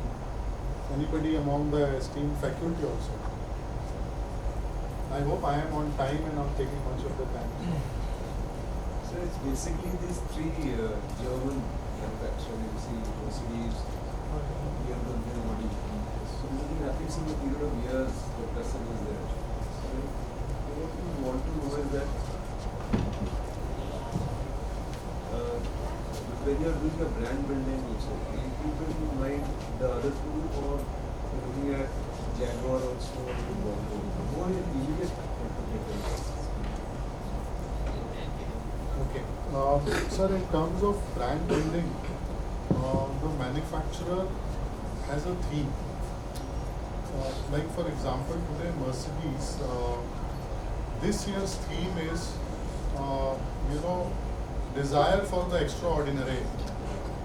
Last year's theme was you first. You first is the customer first and my employee first. They are moving towards luxury brand. They want to portray them. What has happened over the years, probably people have felt that this brand has become a little massy. What with the A classes which started 40 lakhs and then you have the AMGs. They want to shift that mindset. What they're saying is, if I sell more of Maybachs, those cars will automatically sell. What I need to do to make myself as a brand which is desirable in terms of luxury standards. So there they have their own compass in which they build their brand. When it comes to comparing it with these two brands, mostly it is model specific. So for example, E-Class long wheel base. If you read the theme and the logo and the statements, it talks about comfort, it talks about engineering, it talks about probably safety. Whereas probably a BMW will counter it, because what you need, the pleasure is of driving me. I am the one which is a driver's car. So there they play around with it. But generally, it's more to do with what they want to become and what's their theme of the year, and then they work on that. Globally, this is the theme. And the global theme reflects on any country in the world also. So mostly it is decided by the German headquarters, slightly tweaked as per the Indian traditions, and then but the message remains the same. Sir, I would like to ask you, sir, you were saying about that word, that OEM something regarding that. What exactly it is? Can you please explain? Yeah, so OEM is, the full form is Original Equipment Manufacturer. Now OEM could be anybody. In our case, the OEM is Mercedes-Benz. He is the one who manufactures this and we sell this product. Probably in case of a tire industry, if I'm a dealer for MRF, my OEM is MRF. So they are the one who is the original equipment manufacturer. If I'm a dealer for, let's say, Whirlpool washing machines, Whirlpool is the original equipment manufacturer and I am the dealer for them. So that's what the OEM is all about. The original equipment, whether it is a bearing or whether it is a television or whether it is a car. So we term them as the OEM in automobile fitting. So they are also called our principals because they are the ones who drive the dealership. They are the ones who tell us about brand positioning. They are the tell us, see, what is in my control? In my control is only selling. Whereas the pricing, brand positioning is all done by them. We only do people and selling is in our hand. That's it. I hope you. Sir, also you said something about that when you were working in the petroleum industry, you said something about Odo and Dodo something. So could you please explain that also? Okay, fine. So generally not only restricting to petroleum industry, but across the board, when companies plan their channel, like if I am a manufacturer of an X good, how do I promote this? Whether I bring up dealers or whether I sell it on my own, whether it is an Apple or whether it is a car manufacturer or whether it is anybody. So there are channels. Now there are channels which company says I'll pick up my own showroom, employ my own people in the showroom. Those are called company owned, company operated, wherein the company invests in the real estate if he is buying it, or rentals. The employee inside this is the person who is on the payrolls of the company. All the variable costs and operational expenses are picked up by the company, and the margins which are sold are also coming to the company. But many a cases company feels that there's too much of my capex and opex involved. Let me give the dealership. So then they come out with partial called as CODOs, company owned but dealer operated. So the staff will be of the dealer, the stock will belong to the dealer, and the margins will be shared between the company and the dealership. Then there's something called as DODO. It's called dealer owned, dealer operated. In this, I will own the place, I will pay the rental. Like we are DODOs of Mercedes. Rental is paid by me, salaries are paid by me, all other OPEX is my headache, and margins are kept by me. What I'm doing is I'm representing that OEM in that particular market. So that's called the DODO model. So it all depends upon what a company's product is and how does it want to market, plus what is the ecosystem around, what are the competitors doing. So just for your information and information which I missed telling you all, Mercedes is the only company in India and history of the world, it's come out with a new model called Retail of the Future. Retail of the Future is a way of now in Mercedes where today if any of you wants to book a Merc, you pay your booking amount and rest of the money related to the car to Mercedes-Benz India. You will get an invoice from Mercedes-Benz India. So today they have freed the dealers of any of the inventory. So if you go to a Merc showroom today, if you see a spate of cars on display there, that's not a stock which belongs to the dealer, it belongs to Mercedes-Benz India. Except for the demo and the test drive cars where a franchisee or a dealer invests. Now what has this helped them with? What has happened is when you have a competition in a market, where there are two Merc dealers or some in places like Delhi there are 3 dealers, there is a lot of price wars which happen. When a price war happens, it hits the brand value. Once the customer says, I go to X, he gives me this, other gives me X minus 1, other gives me X minus 2, and to close the deal is willing to give me free accessories and freebies. Where is the brand? They have put a full stop on this now. One nation, one price, number 1. Number 2, they have put territory mapping now. I can't sell my car in Bombay, Bombay can't sell my car in Gujarat. So this is called retail of the future. What dealer has benefited is huge interest on inventory holding which used to happen has gone off the radar. Dealers have become more profitable now. They have reduced the margins, but that's okay. I am churning out more cars. My TAT of a selling process has come down. TAT is turnaround time. Earlier, if I am negotiating with Mr. XYZ, he will keep negotiating with me for 10,000, 15,000, then he will talk to the other dealer, keep negotiating with him.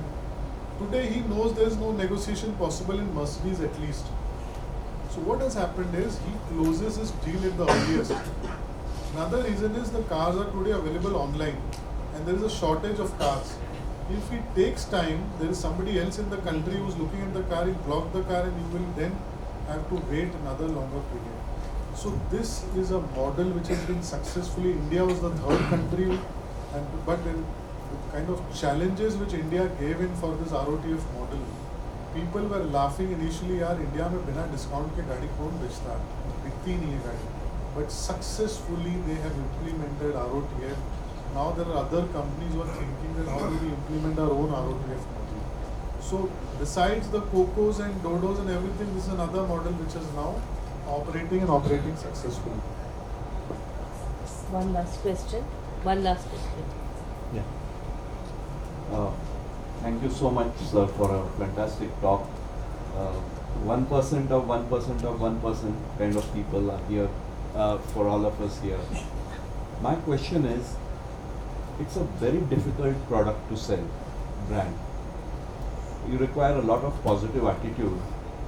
What kind of special training do you give to people who are going to actually interact with your customers? And is there any, you gave us a profile of the customers, is there any, let's say, salesman profile that you have, that you look for when you pick up people from campus? I must thank you for this question. Probably this question will add a lot of value to all of others also. And you're very right. Selection today in the luxury industry, in sales and marketing, is no cakewalk for anyone. Including me, when I joined as a CEO, I was screened by the chairman of Mercedes-Benz India, besides the Thomas profiling and Pearson tests which happened. So if it can happen at my level, it has started at the sales consultant and marketing leads level. They have come out very clearly. It's not necessary that if I hire somebody in sales or marketing, has to be from the industry. It can be ranked outside of the industry, but we will train the person. All he needs is a good educational background from a good institute. Communication skills have to be good. Attitude has to be, go-getter attitude, and probably a pleasing personality, he or she. Number one. Number two, once they are joined, there is a Pearson test which happens. Earlier, the minimum weightage given to it was 60% passing rate, now increased to 70.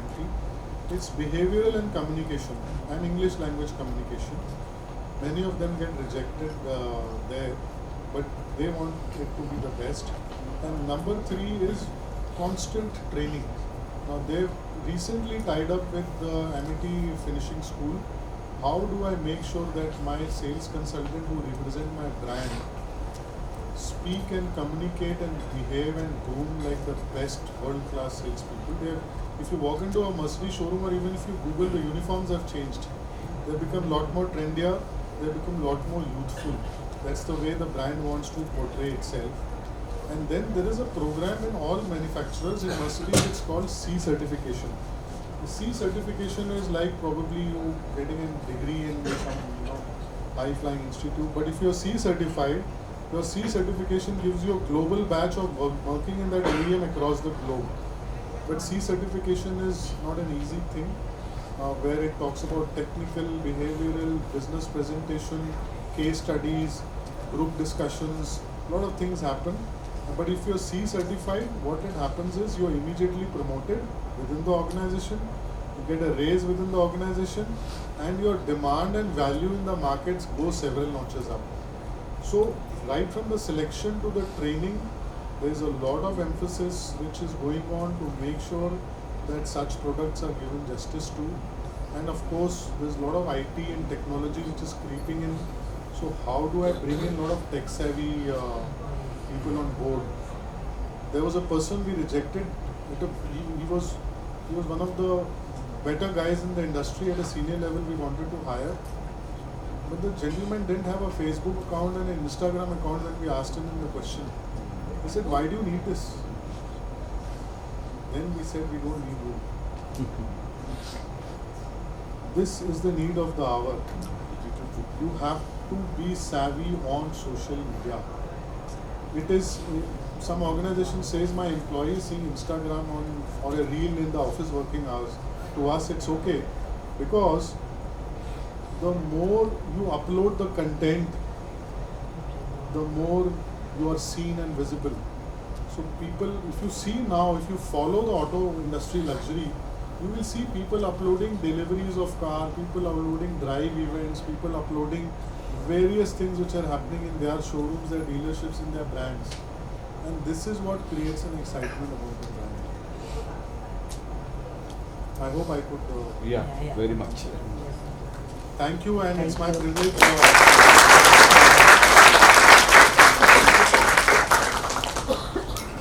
Each one of us, including the curious students, the way the questions were asked, you did arouse the curiosity in the students as well as the faculty members in the seminar hall. Moving ahead, we now have something for our aspiring HR professionals from this institution and the ones, and I think aptly it's coined as multidisciplinary conclave, which means that the takeaways are for all the management skills at this conclave phase. And we have with us respected Mr. S.K. Dachi, who is a senior business senior business management professional, HR, organization development, and change management. So, yes, to talk about Mr. Dutt, he's a qualified and experienced subject matter expert in organizational leadership, behavior and culture. Currently president at First Equals Global Limited, senior advisor to United Nations Entric program for India, senior executive and head HR in a UK-based company called GI Infotech. He is also a senior advisor to MIT, Ministry of Education, Government of India. The history and the organization list is long, but I'll list out few. The organizations that sir is associated is Brookborn, Larsen & Toubro, ABG Group, the Wellspun Group, SL Group. Yes, and something which is close to his heart and is actively associated is with the master's degree program students of OECL at Tata Institute of Social Sciences. Also on the board of studies of several management institutions in Mumbai. He's also a senior advisor and a classic mentor. He's the official mentor for Middlesex University for master's degree program students of HR. A postgraduate of University of Oxford and the very famous SAID Business School. I think it takes a lot of grit, determination, where you are invited from your alma mater, that is University of Oxford, SAID Business School. He was also invited at his alma mater to speak to the postgraduate students. Yes, and there is a hidden writer in him.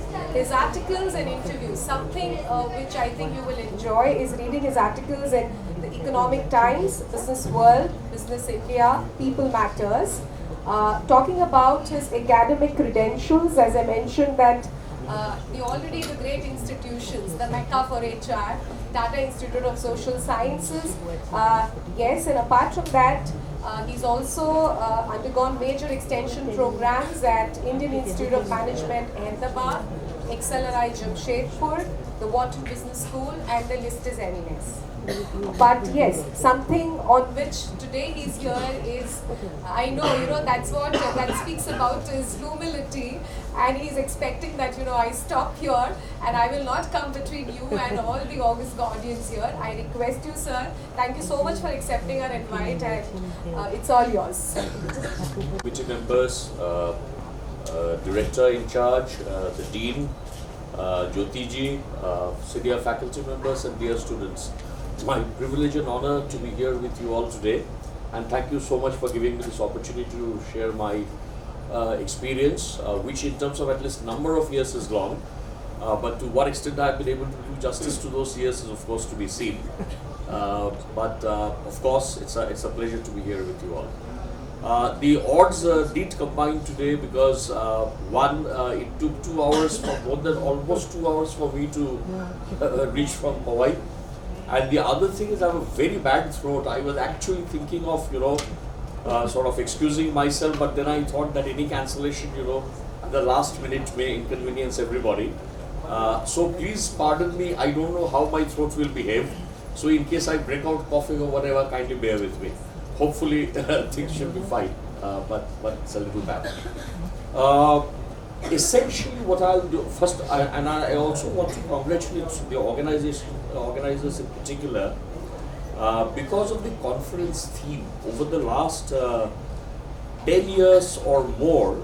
I think we have been sort of almost beaten to death with topics like future of work, what does the future look like and what will happen in 20, 30, 40 and all of that. Right, it's relevant. I'm not discounting that. What is Industry 4? What is more? So all of that is relevant. But in the process, what happens is that there is a lot of conjecture which is required. But if we lose context of what should happen now, what is it that we can do better, then what is happening is that we are just focusing on the future without being sure of the present.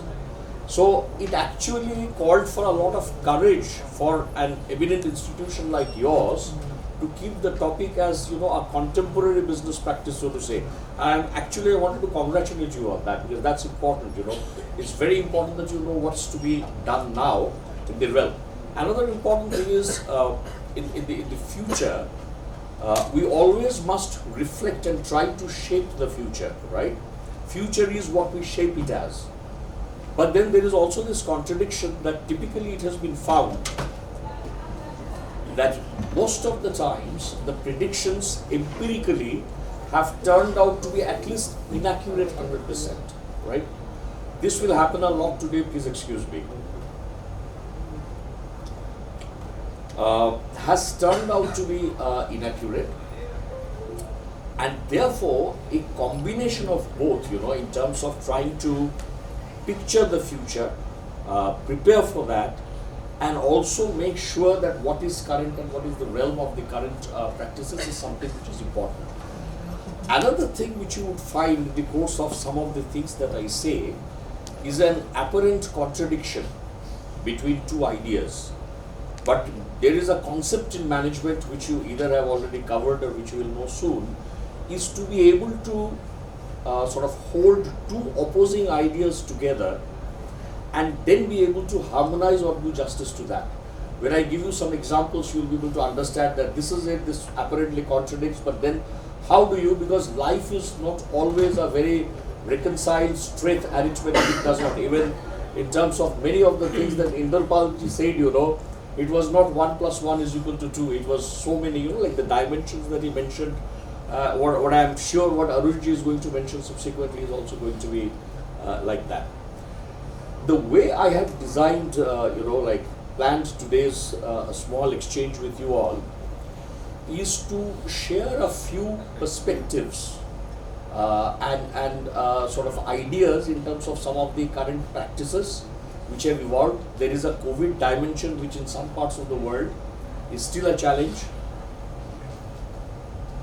As much as we are reading a lot about China, I was sort of seeing it in the television that in the US, especially in some states, COVID is happening in a big way. I mean, as much as it does not really come out in the news.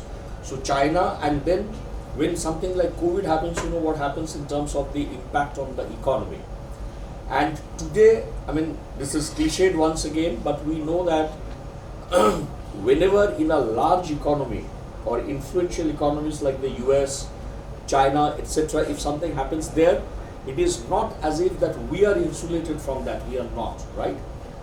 It is a wonder though that to a great extent, and this is an aspect which Inderpal also mentioned, is that India has done rather well. I would not say that everything that we get to see and this thing, because like some of the real-time economy figures are a little different, and I'm not, there is no political dimension to this, this is reality, right? So there's no political that this party or that party. Obviously, we don't get to see until we get into the details of this in terms of what the reality is, you know. But employment scenario, employment outlook, the impact of the recession, which once again Inderpal so rightly mentioned that this year there's going to be a big impact on the Ukraine war, of the Ukraine war, and you know, like the COVID fallouts, and all of this can't be wished away. I think what is also happening is that India's more than 60% GDP is domestic GDP, you know, more than. That is a huge thing. Second thing is, we must credit the present government once again apolitically of having been able to take some excellent, bold decisions, to be able to ride two contradictory horses, serious, you know, like I mean, on one hand, you have the America, the Quad, Japan, America, and all of that, their pressure of not buying oil from Russia, and to be able to still go ahead and do that, that has actually insulated the economy in a big way. Points which I am trying to make is that this is decision making. This is being able to manage two contradictory demands kind of thing in a big way. This is easier said than done. I'm sure in closed door meetings, you know, when I mean our external affairs minister is having a word with the US or the Japan or Australia and others, it's not an easy conversation, right? But this is something where national interest comes first, and we need to be able to do this. I am also, in some of my points which I will mention subsequently, which I want to mention, is that all of this is important in the context of our own competences that we built. I'm talking a little about HR as well. So I must say that he mentioned communication, extremely important. It's a make or break, right? There are psychological nuances. If you remember, he mentioned a very important thing, that a billionaire is friends with a technician. And then he gave a reason. The reason which he gave is that that guy takes care of my most prized possession. An organization must be able to understand these nuances. This is all psychology. this brings me to the other evolving domain, that as functions, operations, manufacturing, IT, HR, marketing will exist. But at one level, what will evolve is that at one level in two senses. At one level in the general sense, and in the other sense, especially in the functionality, and when you are a senior person, middle to senior, in Peter Drucker's language, you must have, Peter Drucker said, basic literacy. I think in today's world, you need to have a little better than basic literacy in other functions as well. I can't imagine Arushji and Indrapalji talking only about their functions. They have to be able to do justice to their functions and overall appreciation of all other functions.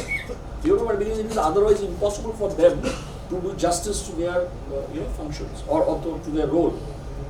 The reverse thing is also true. In good old days, or even now to a great extent, is typically saying it is business, it is HR. Actually, for those of you who are aspiring to get into HR, make sure that you do enough so that that particular branding is not assigned to you. If that means being comfortable with the numbers, that old age thing of not being, it will be impossible for you to be a CXO level HR person in a medium to large organization if you do not have a reasonable degree of proficiency with numbers, including finance and accounts, so to say. The reverse also holds true, and here's the interesting piece. Have a situation where somebody like an Arushji or Indrapalji is sitting with customers, clients, international, global, etc. They need to understand and as much about human dynamics as an HR expert should. You understand? Because if they don't understand those psychology, if they do not have those nuances of communication, they will not be able to clinch deals. I'm sure they clinch deals by, in Reliance, in the kind of organizations that they are. It's by millions and billions, right? So today, if you keep compartmentalizing those things, and this is therefore, I think, a great idea to discuss this in a multifunctional or a multidisciplinary forum like this, that you must have some competencies, whether you are from HR, whether you are from marketing, which are common competencies that you must. So a marketing person must also have, just as an example, or a finance person, a reasonably good competency in HR areas as well. In fact, today, increasingly, you will not be made a CEO unless you have also had a successful stint in HR. This is something which is becoming a very, very important criteria, because managing people is something which is of tremendous importance.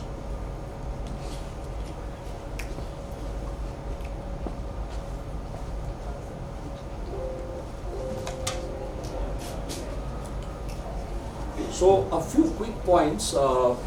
The VUCA world, I'll just sort of glance through this, and then at the end I'll tell you a story, a very interesting story in short, which will give you some insights in terms of what I'm trying to explain to you. So the VUCA world, of course we know what VUCA is, right? After the COVID, McKinsey had to actually rephrase this, and the best way they could rephrase was to say extreme VUCA, right? See, each of this subject could take half a day, right? But I just wanted to give you a flavor of the overall thing. So, extreme VUCA. But what does it mean? Are we hapless victims? I think the world as a whole, whether it is the medical science to, like the social science to everything, they have done a remarkable job. If you consider what exactly hit the world, 2 years ago or so, in terms of the impact and the magnitude all over the world. Nobody at that time would have even imagined that we would have an occasion like this, 2 years down the line, where we are, without masks and everything.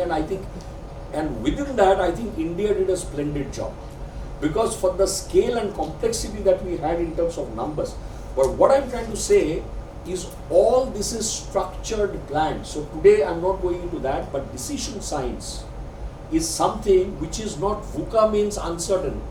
How to navigate in uncertainty, whether it is in the context of a corporate or whether it is in the context of real world, is something which is a decision science today, right? There are tools and techniques available for corporate leaders like them, as also for students like you, for educational institutes like you, to be a leader, but to be able to lead that or rather confront that challenge if you know the art of that, right? This is something which is a McKinsey, this thing of the automation and the impact which we'll have. 2030, like I said, all futuristic predictions, something that the world as a whole, and this number has now gone up. One thing that is worth mentioning is feeble science. Now, whenever, and I was talking, and this is one contradiction, you know, like I was talking the let's talk present, but then your competitive advantage also comes from how well you are able to pick up this feeble science of change, right?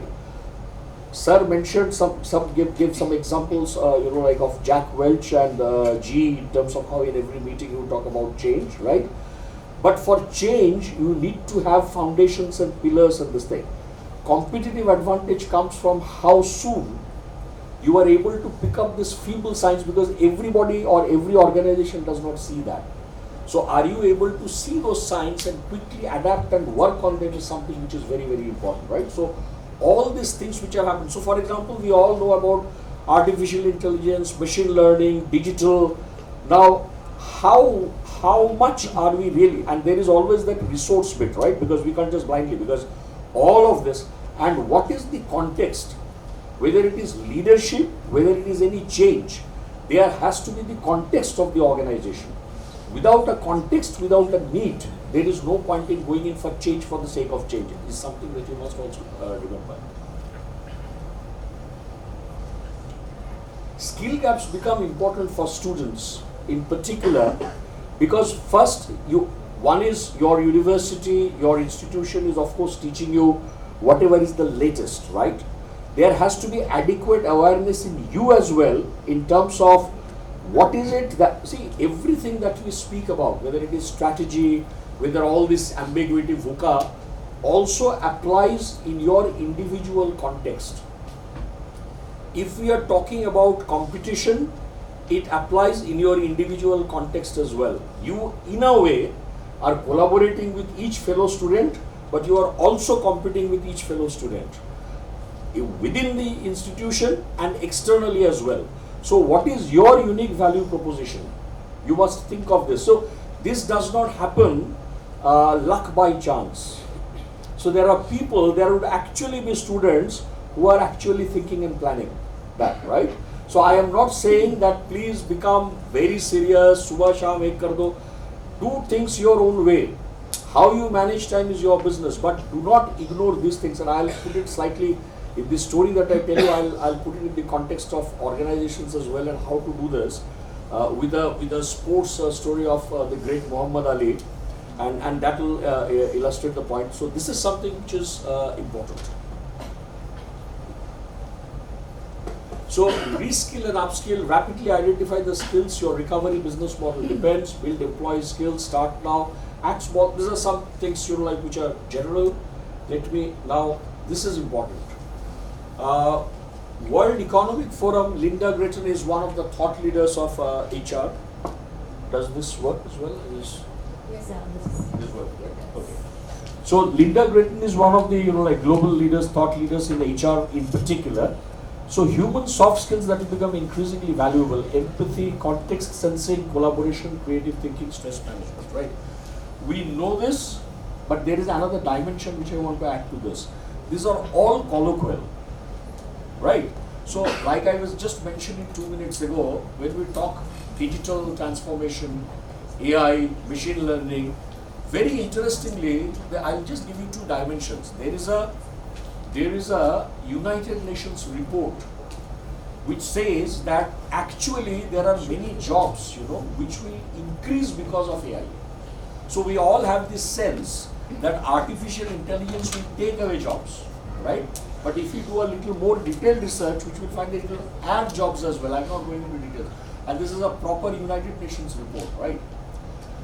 The other thing, the conventional thinking is that the jobs that human beings then will be able to do will be more where it involves emotion, human touch, human connect points, etc. It is not necessarily that only. It could be much more than that. I am trying to tell you that if you feel that it is relevant for you to get into that domain, just having colloquial knowledge will not help. So you must choose in terms of your skills as well, what is it where you need to delve more, and then do it accordingly. Second thing is, if I read out all these things, you will say this is great for HR. HR guys must do this. Let me tell you, these are something which are universally applicable. So if you want to be in the domain of leadership, if you want to manage yourself, because one of the foundations of management is managing yourself. This is said by Peter Drucker to everybody. You can't manage people if you are not able to manage yourself, right? If you are able to do that, you must be able to have contest sensing इतना है, हम लोग को कई बार मालूम होता है कि भाई आदमी बात कर रहा है, उसको समझ में नहीं है कि कॉन्टेक्स्ट में इस समय ये बात करना चाहिए कि नहीं चाहिए. That is you know the fundamentals of context sensing to the higher issues of context sensing. So this is something where we all need to be very, very careful. Technology is changing every day. Information security, microsegmentation, robotics, and all of this. Can you possibly have some additional qualifications at an appropriate point in time? Whether you want to do that now or you want to do it later is something which is up to you. But are there additional, competitive advantages that you can create for yourself, which is in keeping with today's world, right? So for that you need to plan where you want to be, and this is strategic planning. This is not general planning, कि एक मोटा idea है यार, pass out करेंगे, placement तो अच्छे, good institute, great institute, they will arrange some great placements, कहीं ना कहीं अच्छा नौकरी मिल ही जाएगा बस. So that is up to where, और पगार कितना मिलेगा, what kind of salary levels and things like that. Now that is actually important. Many have student loans and all of that. Appreciate that, respect that. But that importance is only up to a level. I have seen this happening too many times. You should actually have a short-term, mid-term and a long-term plan, just as a corporate would do that planning for yourselves as well. You may revisit that plan like a corporate would do and change that, adapt that. But it is important for you to be able to do that also for yourselves. Cognitive skill, social, emotional, etc. This I would not, I'll rather get into the story and this thing, but this is something which is a little. So these are various, like HR trends. I was talking about the current practice, so this is more in the context of 2023. I'm not going to go through each one, and it's a little difficult. It may not be legible for each one of you. I can share this with Jyoti ji and others later so that you can have this thing. So this is done on the basis of, let's say, Vizia, HR Institute, Gartner, the World Innovation Lab, Cole Napper, David Green. So what are they saying in terms of some of the HR trends that are going to be there for the year 2023, right? So I'll explain, I'll share this with you. So insight gets costly, so like this, all of this. Recruiting, like why it's important. The institution, Satvinder ji also shared the example of Taj. An additional thing, when this incident happened, the head of Taj Hotels had come and shared this in the CII forum as well. And another thing that Taj did, so one was of course values, and this brings us to the question of values, and values are very, very important today. I can't tell you how much, whether it is an individual, this thing in terms of integrity, in terms of value, this is something which is of extreme importance. Integrity, typically we understand by, money integrity and things like that. Integrity is an issue even with yourself. Do you have integrity with yourself? If you have committed to achieve something, are you demonstrating that integrity, that discipline, that commitment for you to be able to achieve that kind of thing? Because sometimes we don't do that. So that is something which is important. Now what Taj did was, when they would hire people, especially for hotels, they would hire people from category B, category C cities. And one of the reasons which they stated was that category B, category C, not that the value system is different, but metros obviously culturally we are a little different, right? There the respect that people demonstrate for elders, for customers, is something which they found was much higher. So there, वो बुजुर्गों को जो respect show करना होता है, in villages, in tier 2, tier 3 cities, is found to be much higher than what typical is in the metros. इधर हम लोग थोड़ा कभी-कभार थोड़ा कम भी कर लेते हैं. So Tata had a recruitment policy where for hotels, for that given category of staff, they had specifically hired from these kind of places as well. What I am trying to say is recruitment can be a number भर दो, अच्छा ठीक है चलो ये लिख दो job specs में ये चाहिए. Recruitment is also about finding that kind of a culture fit and going to those lengths. And these are not just examples which you take for just this. These are examples of doing a great job in every walk of life that we need to look into.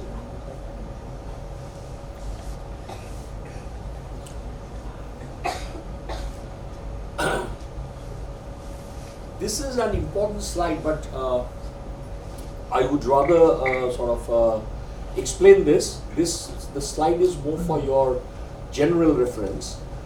Now, in the context of competitive advantage, in the context of organization capability, this becomes extremely important.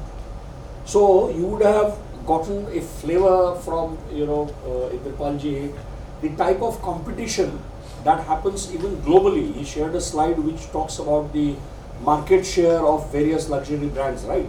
So, it is a safe conclusion that competition is intense and fierce, right? So, aap khali, and he also gave, when he said that when you hire, why I am giving these examples is also because you have gone through those examples, so it will be easier for you to relate to those examples immediately after, he has mentioned those things.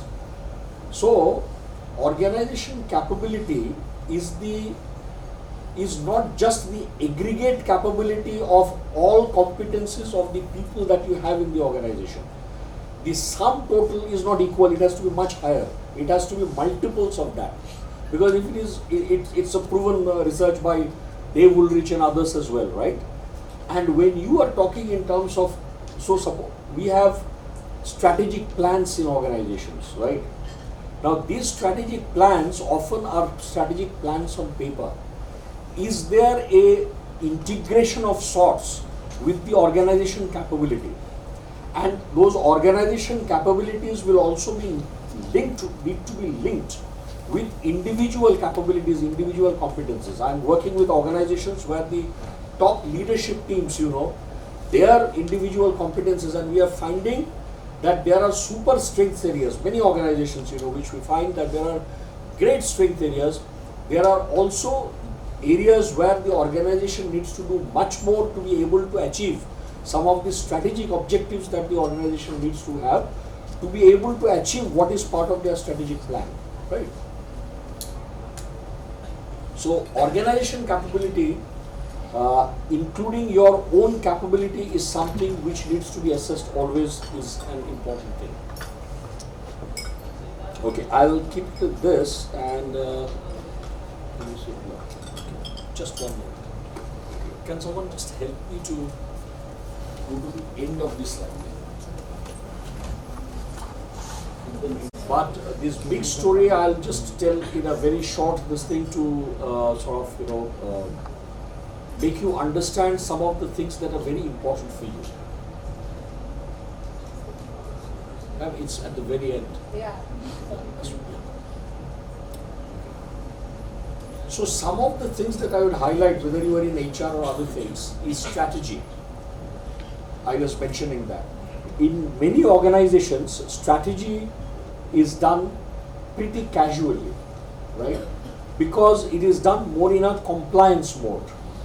And once it is done, after that, to refer back to it and really implement the execution part of the strategy, once again, is pretty casual. And I'm talking of some of the large organizations as well. I know how things happen.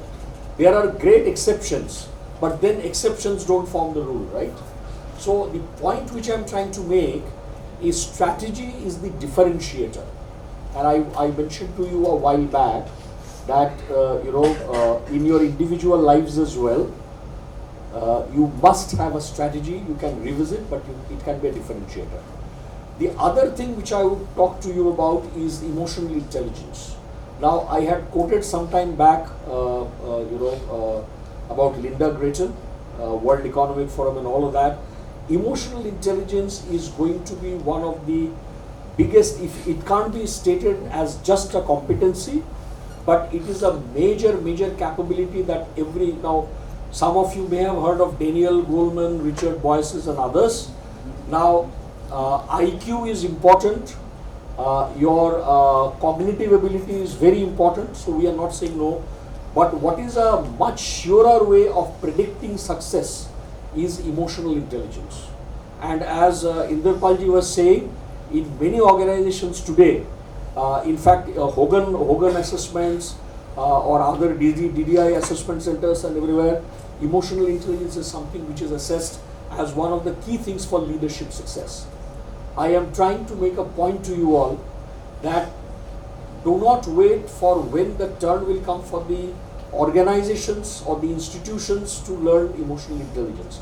Very simply put, it is first of all how to develop self-awareness. You will be surprised to know how little self-aware we generally are, everybody, right? Self-awareness is very important. It helps you and induces you into self-reflection. Very critical. It tells you about self-awareness and self-regulation. How do you regulate yourself? Quick example. You feel indignant, you get angry. How do you manage anger? This is not managing anger in the typical sense of the term. In the context of an organization, in the context of two colleagues, right? How do you manage your emotions? So, what are the triggers? When I say, self-awareness, you must be aware of what sets you off. You will be surprised to know that there are triggers that each one of us has. Without this thing, it can be proven, so to say. Are you aware of those triggers? Because sometimes these triggers can be very dysfunctional, right? So self-awareness, self-regulation, social awareness, social regulation are a must. I have actually oversimplified this insofar as emotional intelligence is concerned. It is absolutely important for you to learn emotional intelligence, and the story which I tell you, I will also give you a glimpse of emotional intelligence of Muhammad Ali. Emotional intelligence, Daniel Goleman and others say that also includes focus. It is nothing but in our Indian ethos what we call as meditation, concentration, focus is the same thing. But it is important for us to have that power of ability to focus on things. It's critically important. And I will, through this story, I will also tell you how important is focus. How does focus and emotional intelligence help you to do your stress management as well, right? For the time being, and there are many and I can go on, for the time being I'll also talk about one more thing that is very important, and all of this are important for your personal life success, personal success, for your corporate success and for your social success, everything, right? Other thing is, which partly emotional intelligence also helps you, is relationship management. I can't tell you the name of the organization. I'm working with a very large listed organization where they created a robotic product. Okay, and there was a global launch of that. And I was called, of course, and they said that, Mr. Dutt, we have this issue that between two departments, and I will not identify the departments because that's getting close, I am under oath of confidentiality. And these are at the highest levels. So, ladies and gentlemen, what I also want to tell you is confrontation, quarrels, and relationship issues are not just between kids and college students. Okay? In the corporates and elsewhere, you would find this in a very fascinating way. What is typical, वो Kunslo Donald Kunsweirich का किताब में भी आपको मिल जाएगा ना, Power, Politics and Conflicts. I don't know whether you have, और Robinson में मिल जाएगा आपको, power politics and conflict, right? So how do you manage this? You can't say, oh my God, what do I do? Many say that. यार क्या करेंगे, क्या होगा? तो यार हाथ उठा लोगे तो मतलब हाथ उठा लिया, तो हाथ उठाने से नहीं चलेगा. So what do? You must know the art of managing self and responding in the right way. So imagine a situation where the chairman calls me, the CEO and the chairman calls me and says, SK, we have this issue, these two guys are fighting. I have invested this much, this is a new product launch globally, with US being a very, very major part of that particular market and Europe, and I have these two guys fighting. If they do not cooperate, and I don't want, first of all, he can't afford to actually fire one of them because of the uniqueness of their contribution. And firing in any case, I normally don't recommend that as well. It doesn't, because there will be a disruption, etc. So how do you make them get together? Collaboration, right? The point which I'm trying to make is when I got into that, I found that the rift, of course, there are psychological reasons, were for the silliest of reasons. And that's another beautiful reality of life. Sometimes two guys just would not talk. I have seen in corporates, people have issues कि यार अगर आप equal है तो मैं उसका cabin में जाऊँ या वो मेरा केबिन में आएगा. I mean, it can be, आजकल शायद ज़्यादा नहीं होता है, वो कॉन्फ्रेंस में ओपन स्पेसेस ज़्यादा हो गया है. तो what I'm trying to say is these are realities which you need to manage. Tell me something, if you have a situation, so Muhammad Ali famously, so now let me get into the story. I would urge you to do something, let me tell you a little and then I will tell you what to do.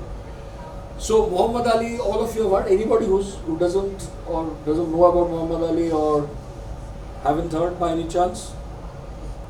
So greatest, he really was the greatest in terms of the boxing champion, and a great human being as well, and he held on his ground, but more of that later. So I would urge you to actually go through the correct version of Rumble in the Jungle on YouTube. So make sure that you have. So this is an exercise which happens in some of the, especially in management development programs for senior executives. And I would urge you to actually go through this. This is an incredible example of how Muhammad Ali, demands, without knowing any of this, what is emotional intelligence, what is strategy, what is relationship management, what is focus, etc. He demonstrated all of that. So the 1974 boxing match in Kinshasa, Zaire, now the Democratic Republic of Congo, between Muhammad Ali and George Foreman was hyped as the biggest. It was a defining fight that put Ali back at the top. In preparation of his fight against then reigning champion George Foreman, Ali moved to Africa to train for the summer. Foreman, then 25, was 8 years Ali's junior, and as the undefeated world heavyweight champion, he was the punter's favorite to win. ये समझा आप लोगों ने? So when Muhammad Ali accepted this championship, this fight, he was Foreman, then 25, was 8 years Ali's junior. And people, it was known that he was fierce. One punch and it could shake the bravest and the strongest. He was as strong as that, right? He accepted. Now I want to ask you a question. Once you accept, you have been a champion as well. You have accepted for whatever reasons, a championship with a guy who's the then reigning world champion. What all will you do? ज़्यादा detail में नहीं जा पाएंगे अभी, but 1, 2, 3, 4 कुछ तो सुने. क्या क्या करोगे आप लोग? आप अगर कभी वर्ल्ड चैंपियन रह चुके हो और आपने किसी से कई साल बाद आपने किसी एक really top class world champion, undefeated world champion, who's younger to you by 8 years, and age matters because his reflexes, this thing, and he was taller than him, he was more energetic, and he was fierce. He was known for his punches, and even the punter's favorite. क्या करोगे आप लोग? Practice, बरोबर. अब तो कुछ दिमाग में आ नहीं रहा है. Practice करो भाई. एक तो कुछ आइडिया तो बताओ. सोच रहे हो तो चलेगा. मैं एक मिनट और दे सकता हूँ. हाँ बोलो. Sir, different qualities, anything he has other than His way of fighting, opponent's way of fighting. other building. Can this be? I don't know whether you are all audible because my voice is really cracked. So are you? But I'm having to strain a little. Can this be raised slightly? I don't know the level. Yes. Then maybe I can speak a little softer. I'm so sorry about this. थोड़ा अगर बढ़ा सकते हैं, I can speak a little softer.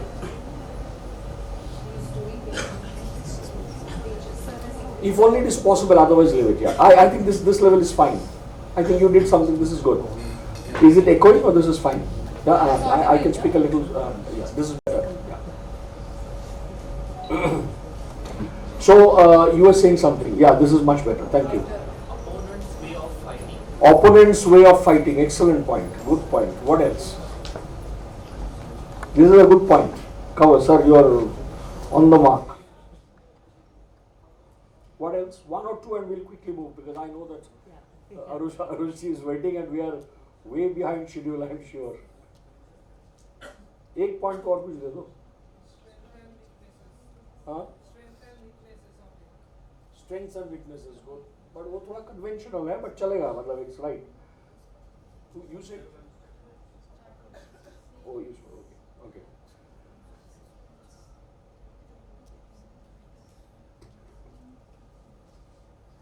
Ali did some very. अच्छा आप लोग पढ़ लो थोड़ा इसको. चलेगा. I'll save myself.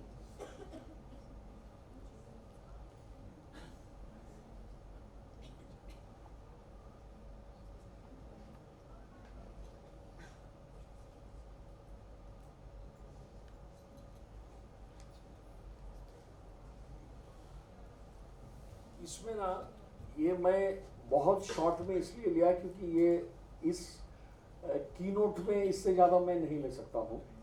आप लोगों को ये rumble in the jungle you should see the movie and you should including Wikipedia and all the articles you should do this. So one is he first shifted himself to Africa on the ground where the fight would take place. Why on earth would he visit? You know what? He would visit people in the villages there and he would eat and sleep, I mean sit with them, eat with them and things like that. Why would he do that?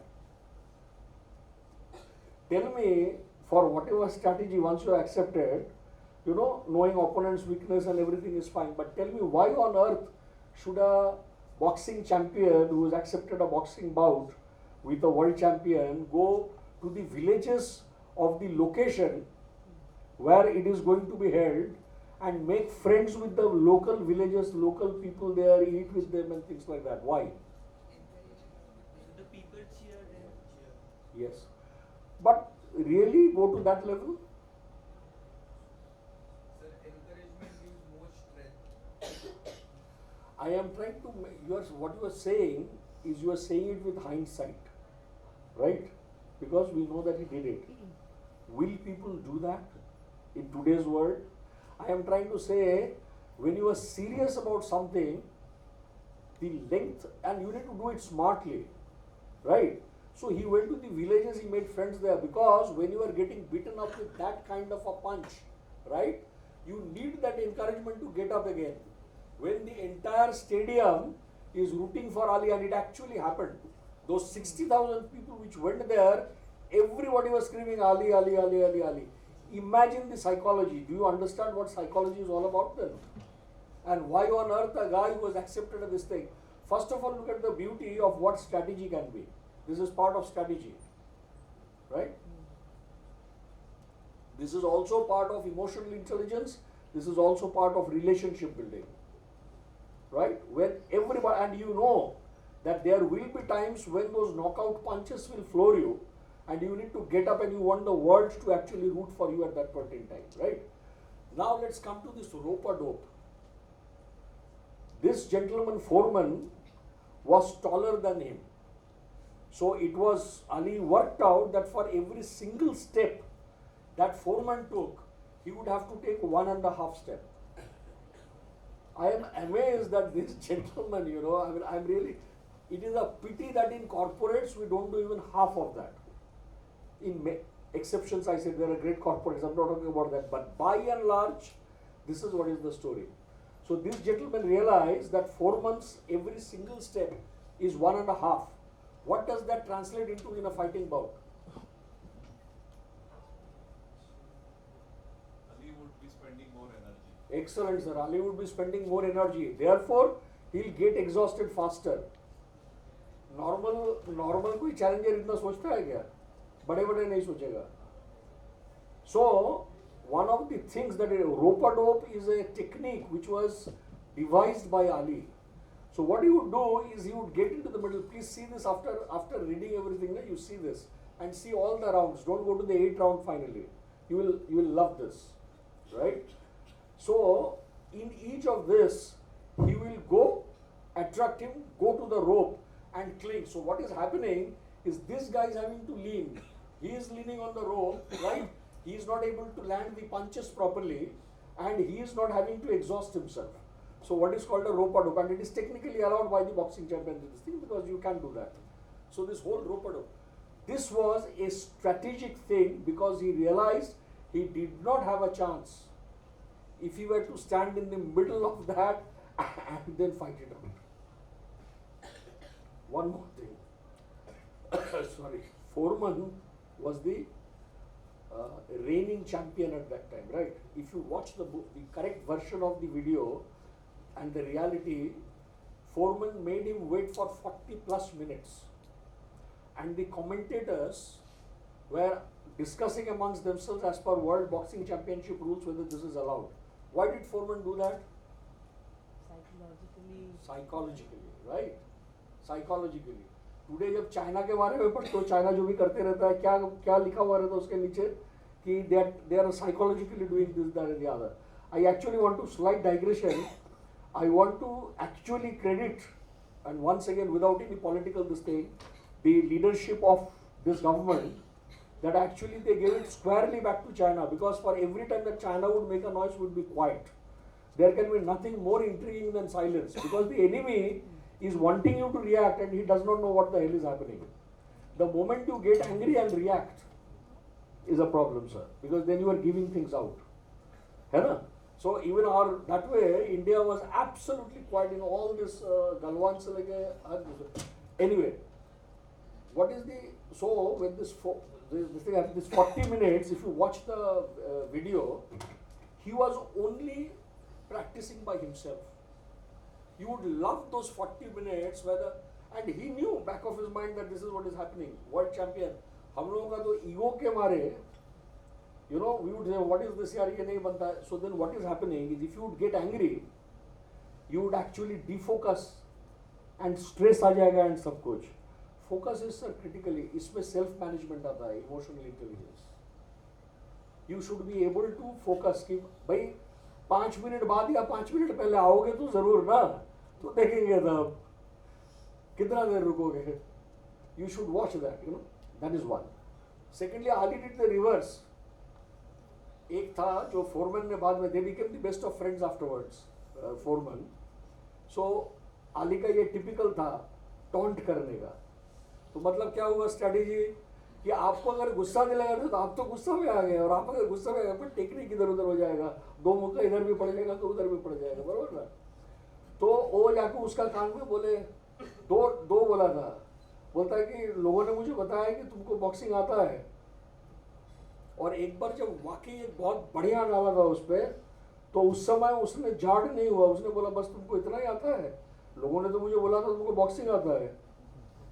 See, in those moments, ladies and gentlemen, in those moments, when you have got one which many people will not be standing in life on their feet, वो तो वो लोग boxer है, उस समय दिमाग उतना चलना और बोल पाना बड़ी बात है कि you are not getting baffled, but you are actually angering your enemy in a way where he loses his balance and discretion, right? That's the beauty. So I'm trying to make the point to you that first of all, strategy has outcomes. You need to, whatever is that classical definition or some of the points of strategy, like the unique vantage point, you must be able to, whether it is in your individual careers, competition, and there is collaborative competition as well. So you know, Airbus and Boeing also collaborates in many areas, right? You must also know what is your distinctive area of competition and where will you even collaborate to leverage things, right? But must have a strategy. The reason why I am emphasizing this is even today I find that organizations, many organizations, are extremely casual, even if they have some of the, see, having a great document, digital or otherwise, is not having strategy. Strategy is the rigor of strategy where you revisit whether it is working, not working, what changes need to be brought about, and the proper deliberation and application of mind, right? With knowledge and competency. चार उल्लुओं को एक साथ बिठा दोगे और बोलोगे strategy develop कर लो तो Ali was also extremely intelligent. This is intelligence. So you need to have competence to be able to develop strategy as well. That is organization capability. I am also trying to put it in the context of the organization. That is organization capability as well, right? So you need to be able to develop that, you develop a strategy, make sure you have the capability.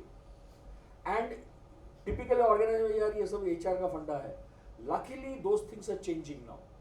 Luckily those things are changing because HR is not for HR, just for, in L&T, we used to say every manager is an HR manager. And it is so, I believe in that. You know, it was one of the best things that I remember in L&T. They would say every manager is an HR manager. You can't have, see, you can have a department which is a subject matter expert department.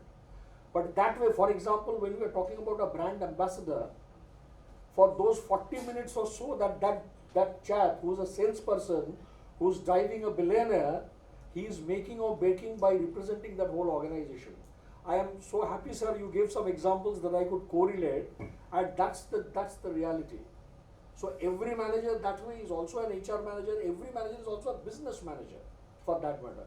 I mean, it is in many organizations that I have worked or I continue to work, I have said every person must visit a customer and must be involved with the customer this thing as well, business development or sales department as well. Because if you do not know, and one of the best things that Dave Woolrich, which is the guru of gurus, in some sense even bigger than a Linda Grayton, says is that everything is determined by the marketplace. Once again, what he said, the customer is the emperor. So you can't devise strategies and formulate things by only sitting in ivory towers and AC rooms and decide ye theory hai, ye practice hai, etc., etc., right? You will need to actually be very adept with things and then be completely grounded with the market and then be able to do things.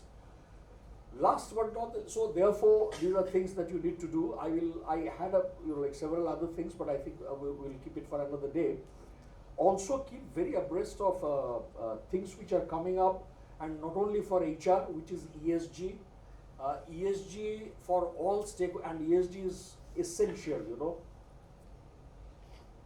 Companies will not get investments if they are not at a certain level of ESG, and it is becoming compulsory from 2024 or something, I think, if I remember correctly, right? So environment, social governance, big topic.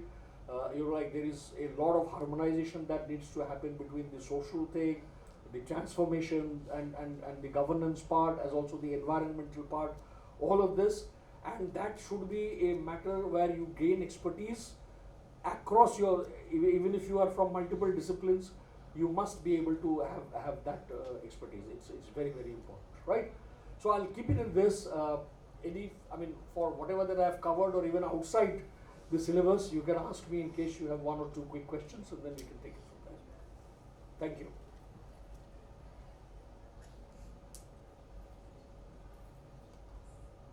Any questions?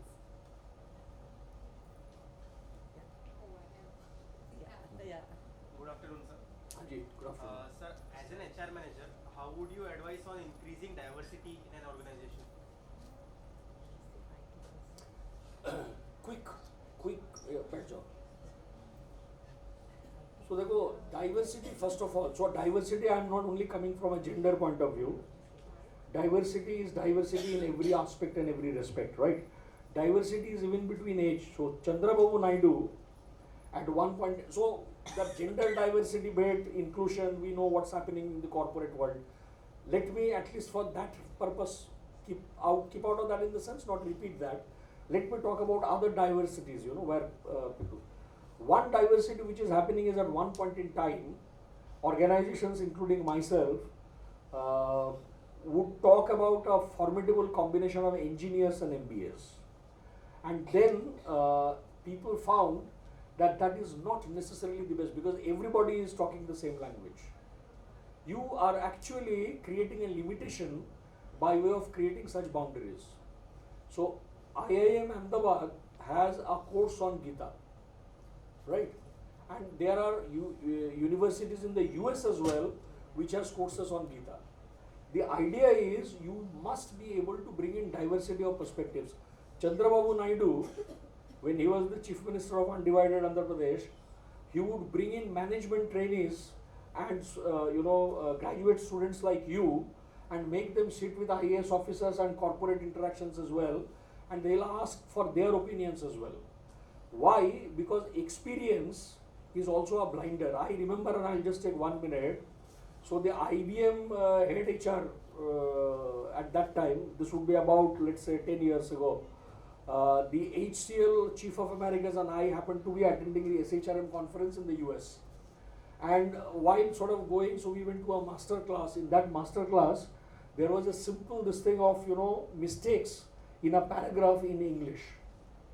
And they asked, and this would be a room full of about, let's say, several thousand people, because SHRM master classes are huge and big, So they asked, what are the English mistakes in this particular paragraph? Why I took the names of my 3 colleagues who were there with me is because it also shows that we were senior people, right? None of us, including, let's say, 95% of that class, could find out simple mistakes in English in that particular paragraph. Long story short, all that 5% people approximately who found out were the people who did not know the language. Point I am making is, sometimes knowledge in itself is a limitation, because we are given to thinking in only a given way. We are always falling back on our own experience, right? When you say knowledge or problem solving, how do we solve problem? We solve problem with what we know. That is why diversity, but how will you design diversity is very, very important. That designing of diversity should be in the context of what your organization needs. Okay? Done? Thank you so much. Thanks a lot. The HR aspiring professionals and all our other management students as well. Moving ahead to the last speaker for the multidisciplinary conclave, and a delve and an entry into an industry which is not easy. You got to rub your hands with the soil and with the grease. And yes, we have, I think we have somebody who's done it all and reached the helm of affairs at Reliance Industries. Mr. Arush Kishore sir, the Vice President at Reliance Industries, has given lectures to postgraduates on corporate on project finance and economic policy. They were held at the Amsterdam Business School and the Duisenberg School of Finance. The current role that sir is associated at Reliance Industries is the head integrated operations of liquid and gas. Well, this industry is complex, as I just mentioned, and we are all going to listen to a lot of those complex stories that sir had during his journey. He's started his journey with there are a lot of areas that he has worked, like supply chain management planning, polyester chain, petrochemical division, domestic logistics and procurement. Speaking about, well, he just started his journey with HDFC Standard Life Insurance. So the journey wasn't easy. Insurance, infrastructure, and now this industry. Talking about his academic credentials, I would like to make a special mention that he is a historian at heart, having completed his master's in history from St. Stephen's College, Delhi, Delhi Public School. I think with regards to all the academic institutions, they are all benchmark for the quality of education and the best in the country, and we couldn't have had a best resource person to speak of for this industry. So it's all ours here. Thank you so much. Can we please have you here?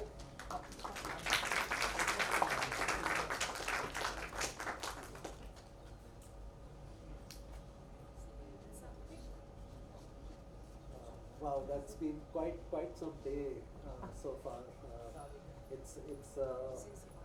It's never. It reminded me it's never too late to learn. We've had a fantastic two introductions to various spheres, luxury and HR. Coming to Nansab, move like a bee, sing like a bee, move like a butterfly. Yeah, you must watch that documentary that Nansab mentioned, or the exposition on luxury. Both, if you think about it, both of these gentlemen underline the theme that there are larger principles that an individual needs to align to. And those larger principles need to flow through individual actions in order to achieve goals. Coming to supply chain, it is my honor to present to you what exactly is involved in Reliance Liquid gas supply chain. When I posited this invitation to my team that we must prepare something for the students, we went through a couple of iterations as to what should we tell you. So we decided not to go theoretical, but we decided to tell you what exactly we do. So each one of those slides has been prepared by the individual practitioner who is an expert in that. And so it may seem a little bit disjointed to you, but that's because different people have prepared and have tried to share with you how we do. Can you increase the volume? You can't hear you. Sorry. Adjust the.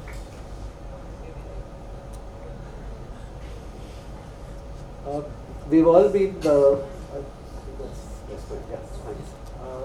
we've all started hearing about supply chains because of COVID disruptions, now the Ukraine war, and global supply chains have suddenly come into focus by various companies, big or small, and everybody is now looking at supply chains as to how you can make them sustainable, how you can make them proof to disruptions, etc.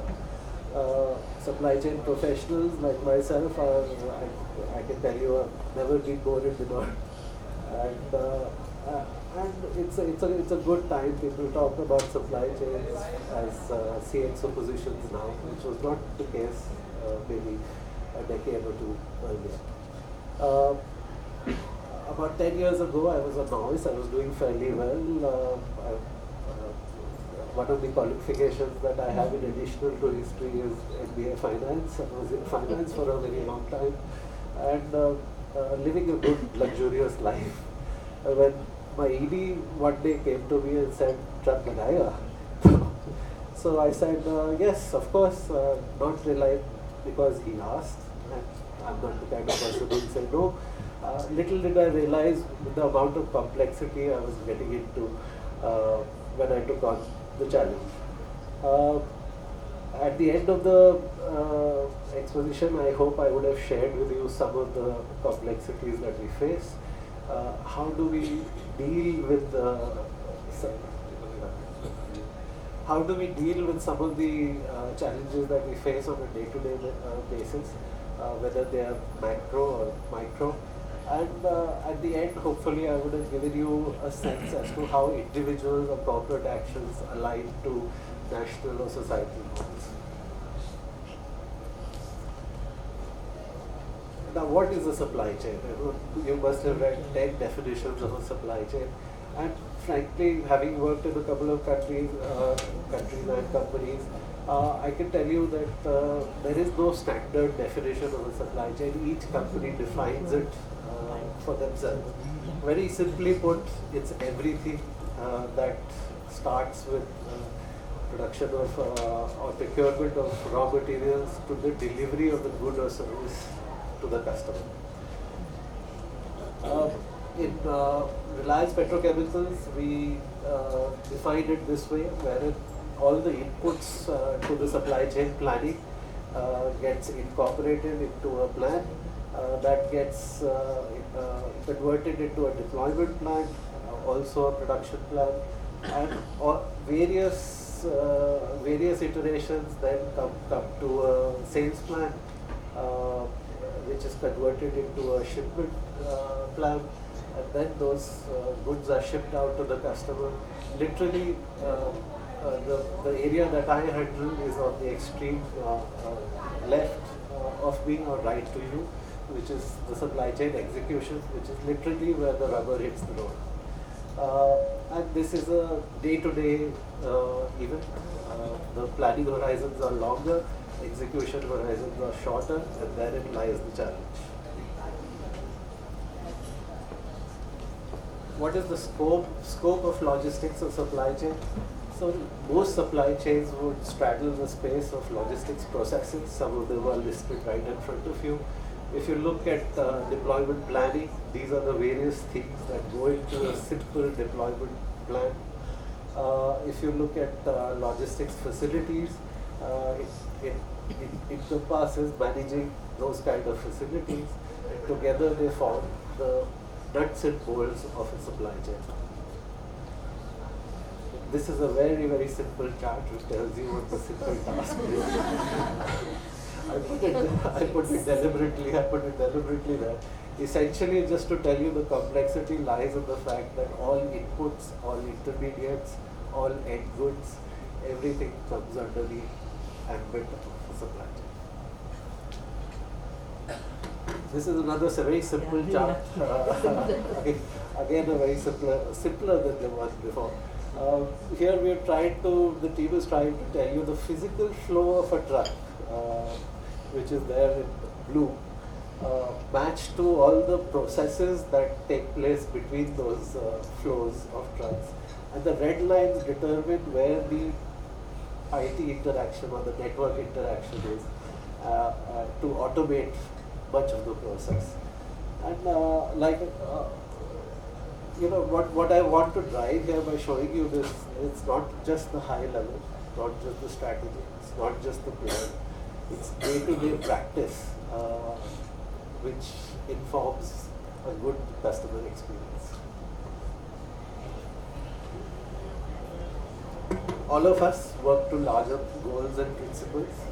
These are some of the principles that our team stands by. They are optimization, visibility, accountability, excellence, and safety. Now, we'll talk about more on each of them as we go along. But optimization is a continuous process. You never rest on your laurels, and you are always looking out for newer and better ways and efficient ways to do things. Visibility, now the technology is so good that we have complete end-to-end visibility in real time of every event that happens. And that's the kind of data that is available to us. Like both of the speakers before we mentioned, we don't do justice to the data available to us. Accountability, there is no other way to work. We are all accountable for our individual responsibilities and responsibilities to the larger entity. Excellence, yes, like I told you, it is a process and we are constantly looking for improvements, either big leaps or small incremental ones, but we are definitely looking for efficiency and improvement. Safety and vehicle assurance. So this is a thing where most corporates don't usually pay too much attention to, but like I'll be happy to share with you what Reliance does in these spheres. Again, just to give you an idea of the scope of the task. So we move these chemicals and those gases. So if you look at gases, we have both from C2s to C9s. And if you're looking at chemicals, they're all class A chemicals in terms of hazards, which tells you the importance of safety and doing the work properly to the organization. If if you look at some loading sites and sourcing sites, we have about 11 plants that we need to run continuously. For this, we have to use the following ports and terminals, and for them, we need to get material from those various inbound locations. And as if this wasn't enough, we have about 260 customer locations which we need to serve on a daily basis. As you can see, just from the names, it's a pretty much global spread of the network, and certainly a national spread of the network. And it's quite a challenge just in terms of geography.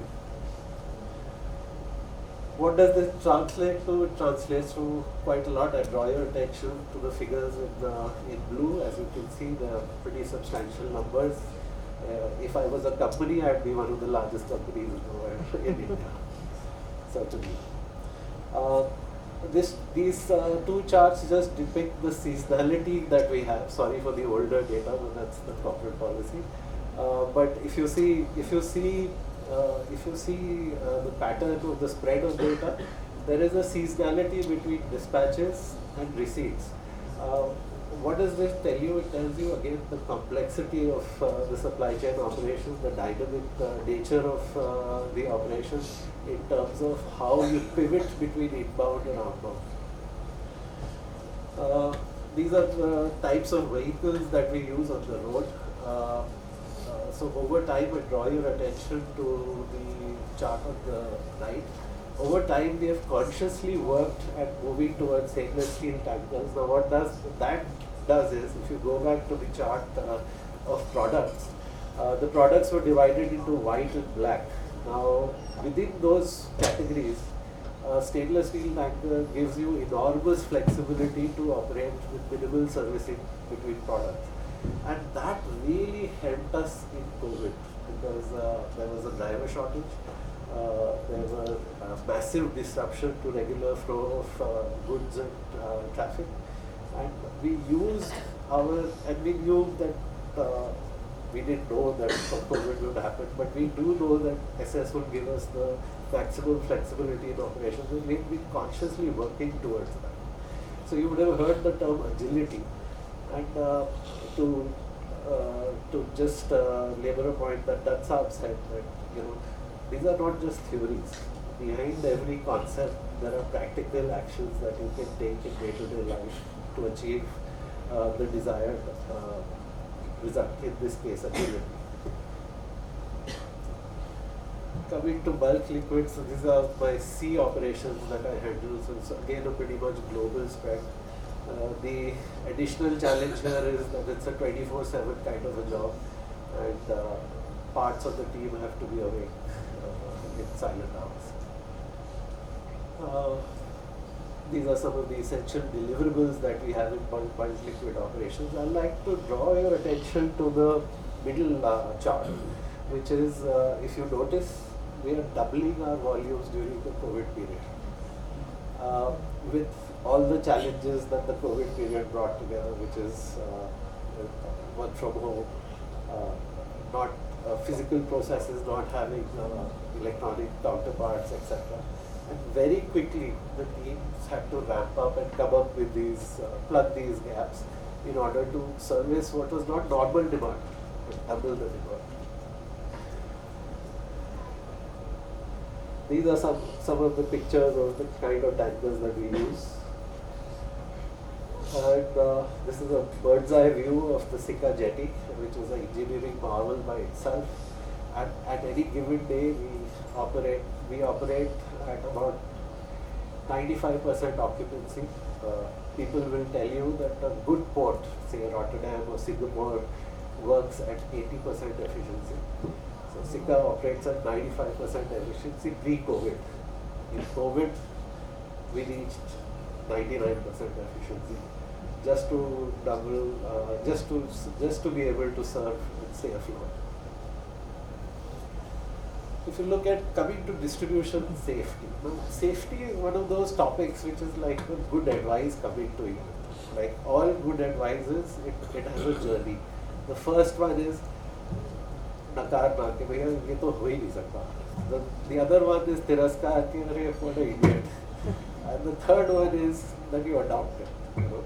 So I do agree with the government. We must wear seat belts even if we are sitting on the back seat of the car. What are the challenges that you face in transporting hazardous products? So we talked about ESG norms, so there are environmental challenges that happen. There are consequences to human life. There can be possible consequences to reputation and brand image. Obviously, there could be, if things go wrong, financial losses. If you look at one of the challenges, it is inadequate infrastructure, it is inadequate regulations. Regulations are dated. Sometimes they don't deal with the dynamic nature and of the business, which is very, very current. And if you look at infrastructure, though we have made great leaps and bounds, but somehow contractors still find it difficult to meet the road at level.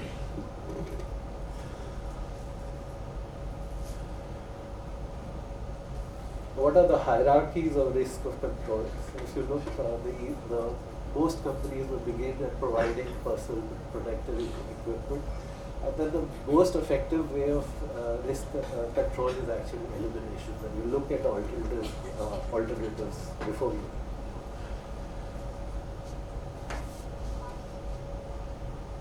In transportation, the way things are organized, almost all the risk and all our expectations are dedicated on this file. The entire risk of timely delivery as the customer has wanted it, lies on this file. And whether it's the financial risk or whether it is the safety risk or whether it's the timely delivery risk, lies with this guy. And yet he's the guy who very few companies pay attention to. In order to correct this, Reliance has started a driver training school with the help of Ashok Leyland. Some of you may be aware of the fact that they are the oldest driver training schools in India, and Reliance runs about 3 or 4 of them. They've reached a critical mass, so we're opening it out to the industry also, and people can utilize these facilities for us. We share critical information with the driver in real time, and also at the start of the journey is properly given a journey management plan, and learned risks over the immediate past period by other drivers are also passed on a daily basis to these drivers. Coming to data, Reliance actually has real data as to how a driver has been driving for the past 3 years. And we use that data in order to come up with the rewards and recognition program that we have, and which is very popular, gets some kind of a competition going among drivers to comply. Coming to driver fitness, we have opened all our 11 plant clinics for a mandatory compulsory check of health every 6 months. We've also tied up with Apollo clinics. So in any Apollo clinic in India, if a driver approaches and says, "Mr. Reliance ka driver ka health certificate," he'll get a standard test done, and that will be electronically sent to us as a compliance. Looking at PPE and imaging, like I mentioned, this is one of the first things that anybody does, which is provide equipment. We test whether these equipments are there or not in the truck, both at the factory gate and also surprise spot checks en route.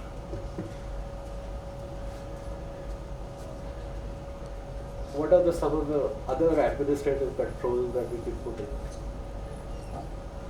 So if you look at it, we ban nighttime driving for all our vehicles, whether they are loaded or unloaded. Nobody can drive between 12 and 5. This is electronically monitored and enforced. Nobody can drive for more than 4 hours continuously without a half an hour rest. Again, this is exception managed in real time and enforced. We have defined electronically go-no-go zones where drivers can't digress to or stop at high population areas, etc.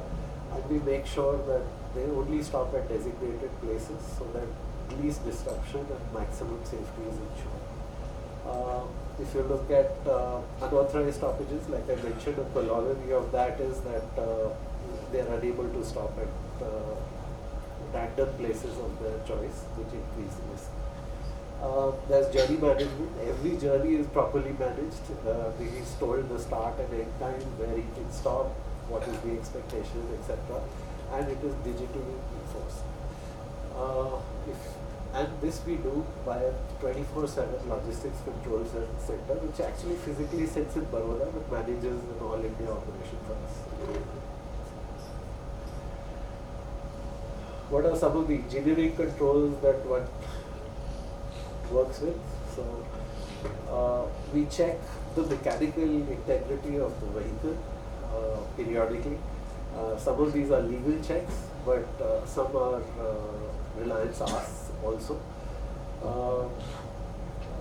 If you look at vehicle tracking, we were talking about vehicle tracking systems which are either GPS based or RFID based. In our case, they are GPS based. We install speed governors in all our vehicles, and they are set to 58, so none of our vehicles can go beyond 58. If you look at distribution network pattern, all our network roads, etc., customers, plants are digitally mapped, and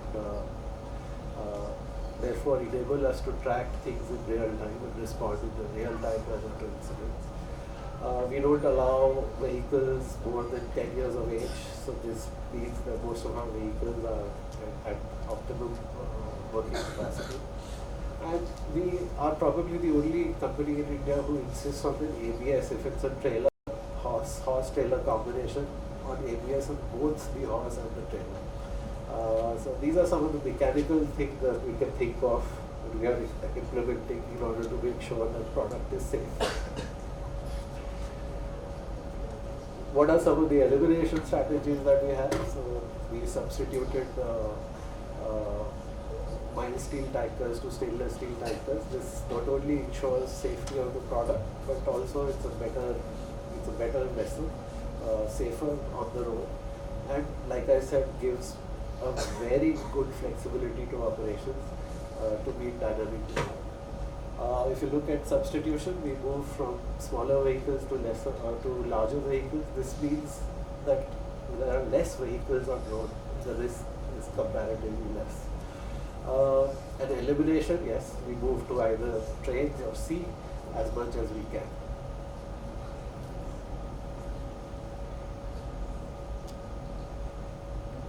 Now, if you ask 8 experts, they'll give you as many pillars to safety. But out of experience, I can tell you that these 4 things need to be looked at in order to make sure that the operations are safe. What are they? They are that you should have contracts which are very clear and delineate very correctly and exactly what is the ask, both in terms of equipment, in terms of safety parameters, etc. The other one is a vehicle safety management. So vehicle assurance is one of the natural pillars to any distribution network that we have, and we ensure this by having regular checks, etc. Driver safety management, I told you about the school that we run, and the journey safety management is that every journey needs to be actually mapped out and then shared with the driver. What are the, despite doing everything, things can go wrong. And what are the challenges that we face in handling offsite emergencies? So there's, sometimes we don't even know where it has happened, where that location is. Then it's difficult to communicate to people there in real time. Sometimes information about the product is not known locally as to how do you handle this hazardous material. And then there is lack of awareness as to how do you actually deal with how the accident has, or the incident has played out. The American Chemistry Council actually defines an emergency response as level 1, level 2, level 3. Level 1 being just being able to provide information about the product. Level 2, the advice followed by a professional assessment of what has happened. And level 3 to actually have the ability to have equipment placed at the site. This is a pictorial depiction of what we have. So, like I told you, we have a GPS-based vehicle tracking system. It generates violations. So we measure various things like harsh braking, overspeeding, etc. Continuous driving, night driving. There are about 9 exceptions that we track on a real-time basis. These exceptions are electronically generated and dealt with by the communication by my emergency response center. And depending on the severity, all those other stakeholders get informed or called to the site. So there is a character named QRT here, which is a quick response team. More of that next. So what is this QRT? So we are probably the only company in the world who has a quick response team network, which covers about 80% of my product. And the unique thing about this ability is that we can reach an accident within 45 minutes of information received. And mind you, the information received is pretty much real time because it's electronic. So this is a very unique initiative. No other company in the world has that, or something even remotely close. And so what do we actually do with this? So the quickest we have actually turned a turtle tanker back on the four wheels has been 45 minutes. But over time, all our measures, both driver training, vehicle assurance, have made sure that our accidents and incidents have come down. So what do we do in the meanwhile with these characters? So we use them for spot surprise, spot checks. We use them for training, etc., which we have again opened up to other majors in India. And also we use it to update road maps that we have in terms of information for hospitals, trains, and other emergency services. What does it look like in data? It looks like this. So if you look at incidents per million kilometers, this is a globally accepted supply chain metric. We are one of the best in the world, roughly hanging around 0.16 incidents per million kilometers travel. If you look at violations per day, this is an interesting chart. It's not an apple-to-apple comparison. When we started this journey, we used to only measure overspeeding. We used to have about 150 incidents of overspeeding in a single journey or in a single day. Today that average is around 5 or 6, and we are measuring 9 things here, 9 exceptions. So it's been an incredible human behavior change journey that we have affected by somebody which most of the industry ignores, which is the client. If you look at accidents, we have really brought the accidents down. If you look at fatality data, we are luckily touch wood at 0 in our operations. There are some awards and certifications. There's a globally accepted certification is the RC 14,001 certification. So Reliance is part of that. Coming to vehicle assurance. So this is a key equipment that we have in the supply chain. There are mandatory checks that are required for keeping a tanker safe to operate. And Reliance does this by appointing regularly a cadence of checks in our system. Most importantly, we also deploy third-party inspectors to certify whether the check has been done or not. We're the only company who does that in India, and it has paid its results by having better uptimes for our vehicles. If you look at facility testing, so we have facilities right across Maharashtra and Gujarat, which is our prime area for deployment of these trucks. And if you look at the assurance factors, all our strategies are there to make sure that our vehicle assurance is top notch. These are just some photos. Suraksha is another program. This is for our liquid tankers. It's a 6-monthly certification. How is it different? Because we are probably the only company in the world which looks at flange health. None of the global majors in India do it. We are also aware that they don't do it abroad also. But we are probably the only company which looks at health of flanges also, apart from the vehicle and tank, etc. And this has ensured that we have zero leakages in supply chain operations.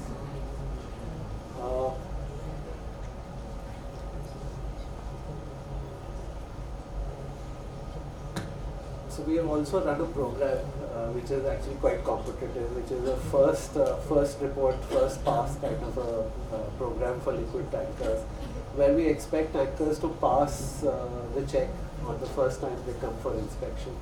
And as you can see, over a period of time, the intensity of flaws that are noticed in the first round of checks is going down.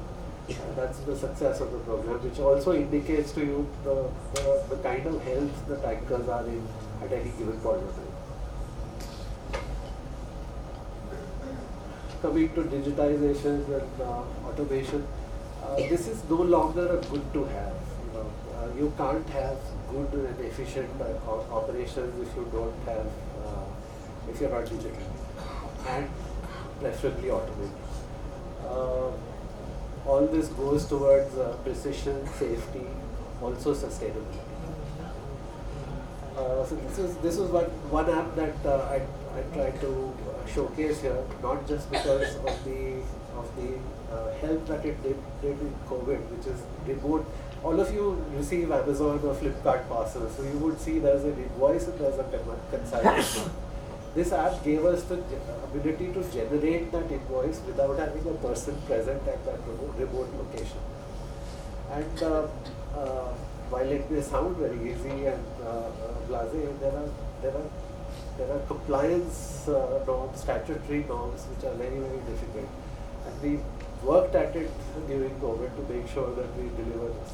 Now, this is something which now most of our competition and customers, in our case both, want out of us. So we'll be sharing what we did in terms of statutory compliance, etc., and made this happen.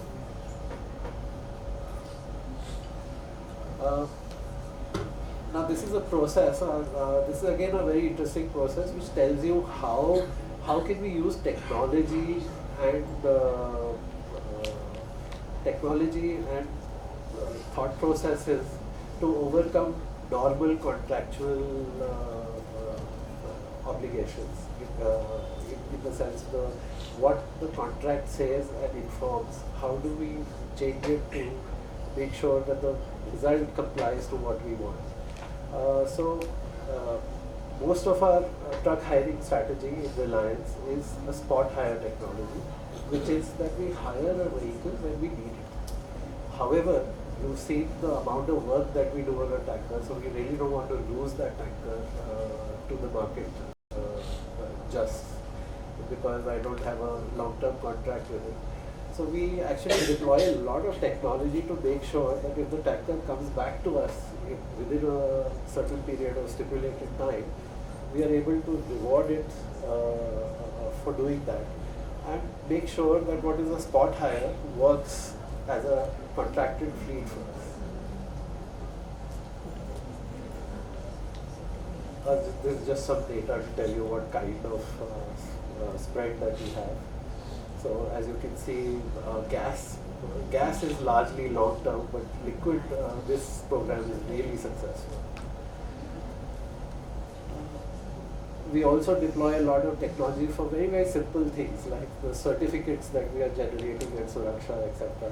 They get automatically populated into SAP using bots, etc. So there is a lot of technology and the need of what both the gentlemen before we were telling you, the need to understand technology, how it can be applied to day-to-day processes, and to what end is really critical.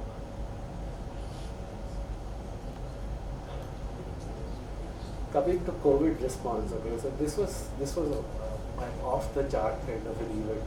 Where, the company obviously responded beautifully, so much so that our supply chains got mentioned in the annual report, in the annual general body meeting also by Mukesh by not once but almost 3 years in succession now. Here I would like to draw special attention to the role of Gurudwaras. So if you remember, in the first week, food was a challenge. And factories had shut down. There was no visibility as to when the factories would open and when unloading or loading activity would take place. So you had a lot of drivers which were just aimlessly sitting in either loaded trucks or unloaded trucks. And you can imagine the hazard in a loaded truck, the hazardous cargo and somebody trying to cook something nearby, etc. Here, I must tell you the role of Gurudwaras, where our drivers approached them. They were able to stay there, eat whatever the Gurudwaras could provide, and it was a relief which I can't even begin to tell you the service that was given out to that community. Further to that, our team that used the technology available to us to actually identify dhabas and roads that were open. We directed, again used technology and directed our trucks and drivers to those locations so that they could basically stop, eat, refresh in a safe environment. There were many firsts in doing some of them were regulatory in nature, where we changed, took certain regulations to the next notch, closer to global acceptance. Even our bulk liquid team wasn't behind the requirement, and they also did a lot of India first and global first in our system, and ensured that the ask, which had just doubled over 24 hours, was met by the team. Also, aside, we generally don't talk about this, but we were among students here, so I can tell you that. It took us 24 hours in the second wave to supply 11% of the country's oxygen.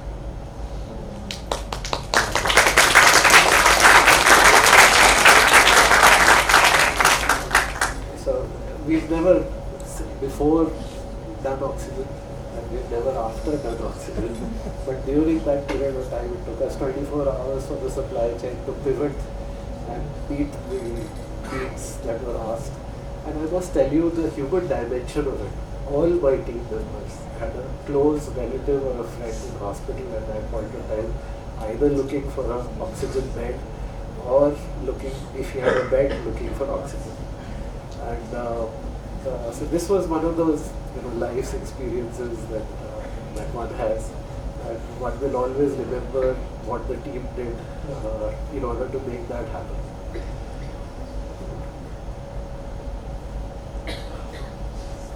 Key to any safety or any initiative is basically communication, and we do a lot of daily, weekly, monthly, annual, 6 monthly cadence of information sharing with all our stakeholders. Thank you.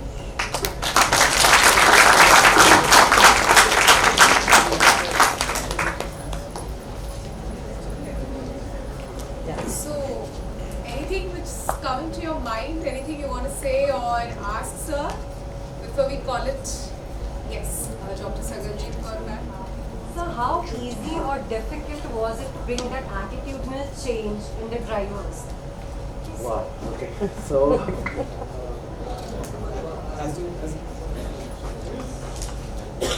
if you deal with this question in a politically incorrect manner, you're not dealing with the easiest group of people to deal with. However, I must tell you that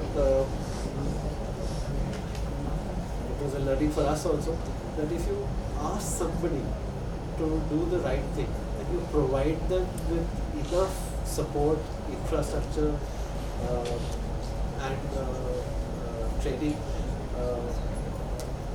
to behave in a particular manner and make it easy enough to do so, they will do so. People will comply. It's the same thing in taxation. You must have heard of that if you keep reasonable taxes, the compliance will go. It's a very human, it's very human to do the right thing, contrary to what we generally hear that the world is bad and what's the point of doing the correct thing. The human tendency is to do the right thing.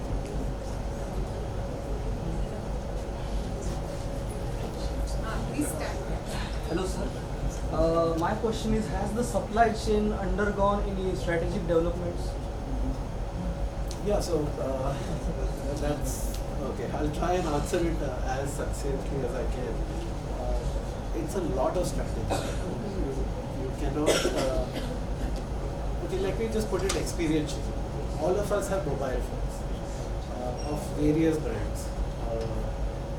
Do you see shops of all those brands? Or you don't? Only some brands you see shops of. Then how do the other brands sell it? They sell it in, you must have noticed, programs, sales pitches, programs targeted in platforms like Amazon or Flipkart or whatever. And why is that? Because what is Flipkart and what is Amazon? The UI is not just the platform, is not just the Amazon or Flipkart. It's the supply chains that they have created. The ability to deliver people to your house in 2 hours. That ability has made this business model possible when you don't need a shop. You don't even need warehouses across the country, and you don't even need to have repair shops across the country. You have them in one office somewhere which operate across the country. So, to come back to your question, strategy is key. Corporates first need to give the vision. They need to give what your goals are. Then people like me will need to devise the strategies to implement that. And then we have teams to make sure that it happens over the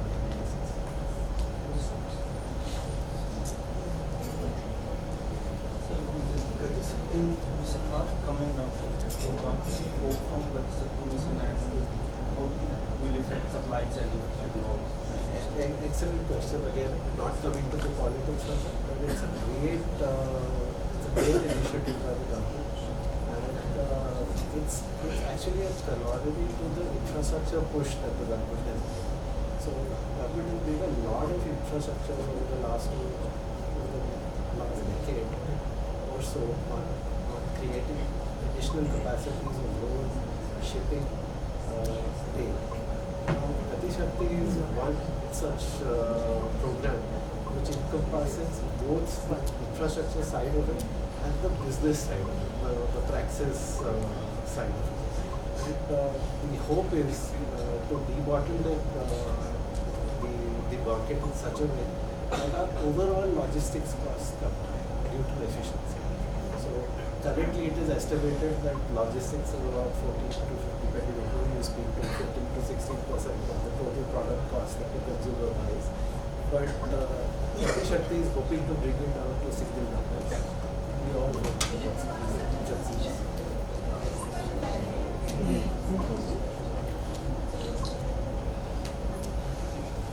Just one question. Just one last question. Yeah, one last question. The best challenge in supply chain is the optimizations, and there is always a trade-off between cost and quality. So at Reliance, how you are managing that? That's a very, very good question. But I'll bring you some other perspective to it. Where is your starting point? So currently, my guess. So in non-logistics. So for me, the starting point was such that every improvement in quality, every improvement in efficiency, every improvement in safety enhanced productivity, and therefore released enhanced productivity, made it more efficient. Now it's a corporate decision. Where do you want to monetize that efficiency? Do you want it on the table? Do you want to share it with the stakeholders, or do you want to use that efficiency to do, take the equipment one notch higher? So those are all strategic calls. Thank you. 20 now, but I mean, this wouldn't have been possible without the support of a lot of people, and I would like to make a mention on behalf of the team, which has actually done the hard work. And of course, any good thing can't happen without blessings, and we are definitely fortunate that we have our blessings from the Chairman, Sir, Baba Sir, Shiromani Gurudwara Prabandhak Committee, Chairman Baba Sir, Vice Chairman Sir, Bhupinder Heer Sir, and Campus Director Dr. Kiran Mandavkar Sir, although they are not here in person, but their blessings, and yes, they have guided us throughout this journey. We have with us Dr. Mrs. Jasbir Kaur Ma'am, in charge Director MMS and JNMS, Dr. Satvinder Bedi Sir, Dean Industry and Academic Affairs, so their guidance and support throughout this proceedings. Yes, and this wouldn't have been possible without the lady sitting in front of me, respected Dr. Jasbir Kaur Sharma Ma'am, who's coined the theme Multidisciplinary Conclave was her idea, and her entire team which worked behind it. All our faculty in charges, Professor Kapil Bhopatkar Sir, Dr. Sagarjeet Kaur Ma'am, faculty in charge Dr. Sushma Patil Ma'am, our hospitality team Rutula Ma'am and Shanpreet Ma'am, IT team, yes, they are working here since yesterday, Tejas, Aldrin, Ashish and Prakash. Yes, the crisis manager that we have here are Raju ji, Tiwari ji, who's at the gate, our hall team which was led by Bin Sir, Faisal Sir, our academic coordinator Dr. Samir Salunke Sir, and yes, our faculty members who have always been a pillar of strength. Yes, we also have a lady who doesn't there in the programs, but at the back end, she and her team, the registrar Archana Ma'am, and yes, something which is the most important is this entire event was led for the first time by a student volunteer team from all teams, which was the hall team, hospitality team, social media team and our Rangoli team. So thank you so much. And I would like to make this would be incomplete without making a special mention to our speakers who were the stars for today, and that is respected Indapar Anand ji, who came all the way from Ahmedabad, Mr. S.K. Dutt ji, who had a bad throat, you could see actually when he was talking with all of you guys, and yes, Arush Kishore ji, thank you so much, a deep sense of gratitude to all of you for coming, and yes, thank you so much. This doesn't end here, we have a day packed tomorrow, the research conference, so yes, and we call it a day for today. Thank you. Is it possible, sir, could we have 2 minutes with you, because there are a lot of student volunteers who work hard, could we have a group picture here with your permission? Thank you. Could we have all the student volunteers?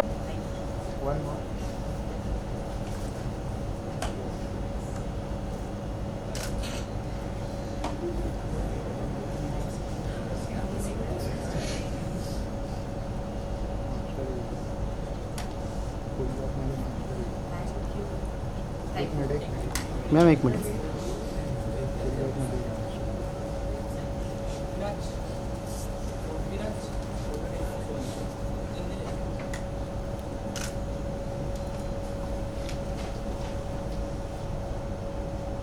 Okay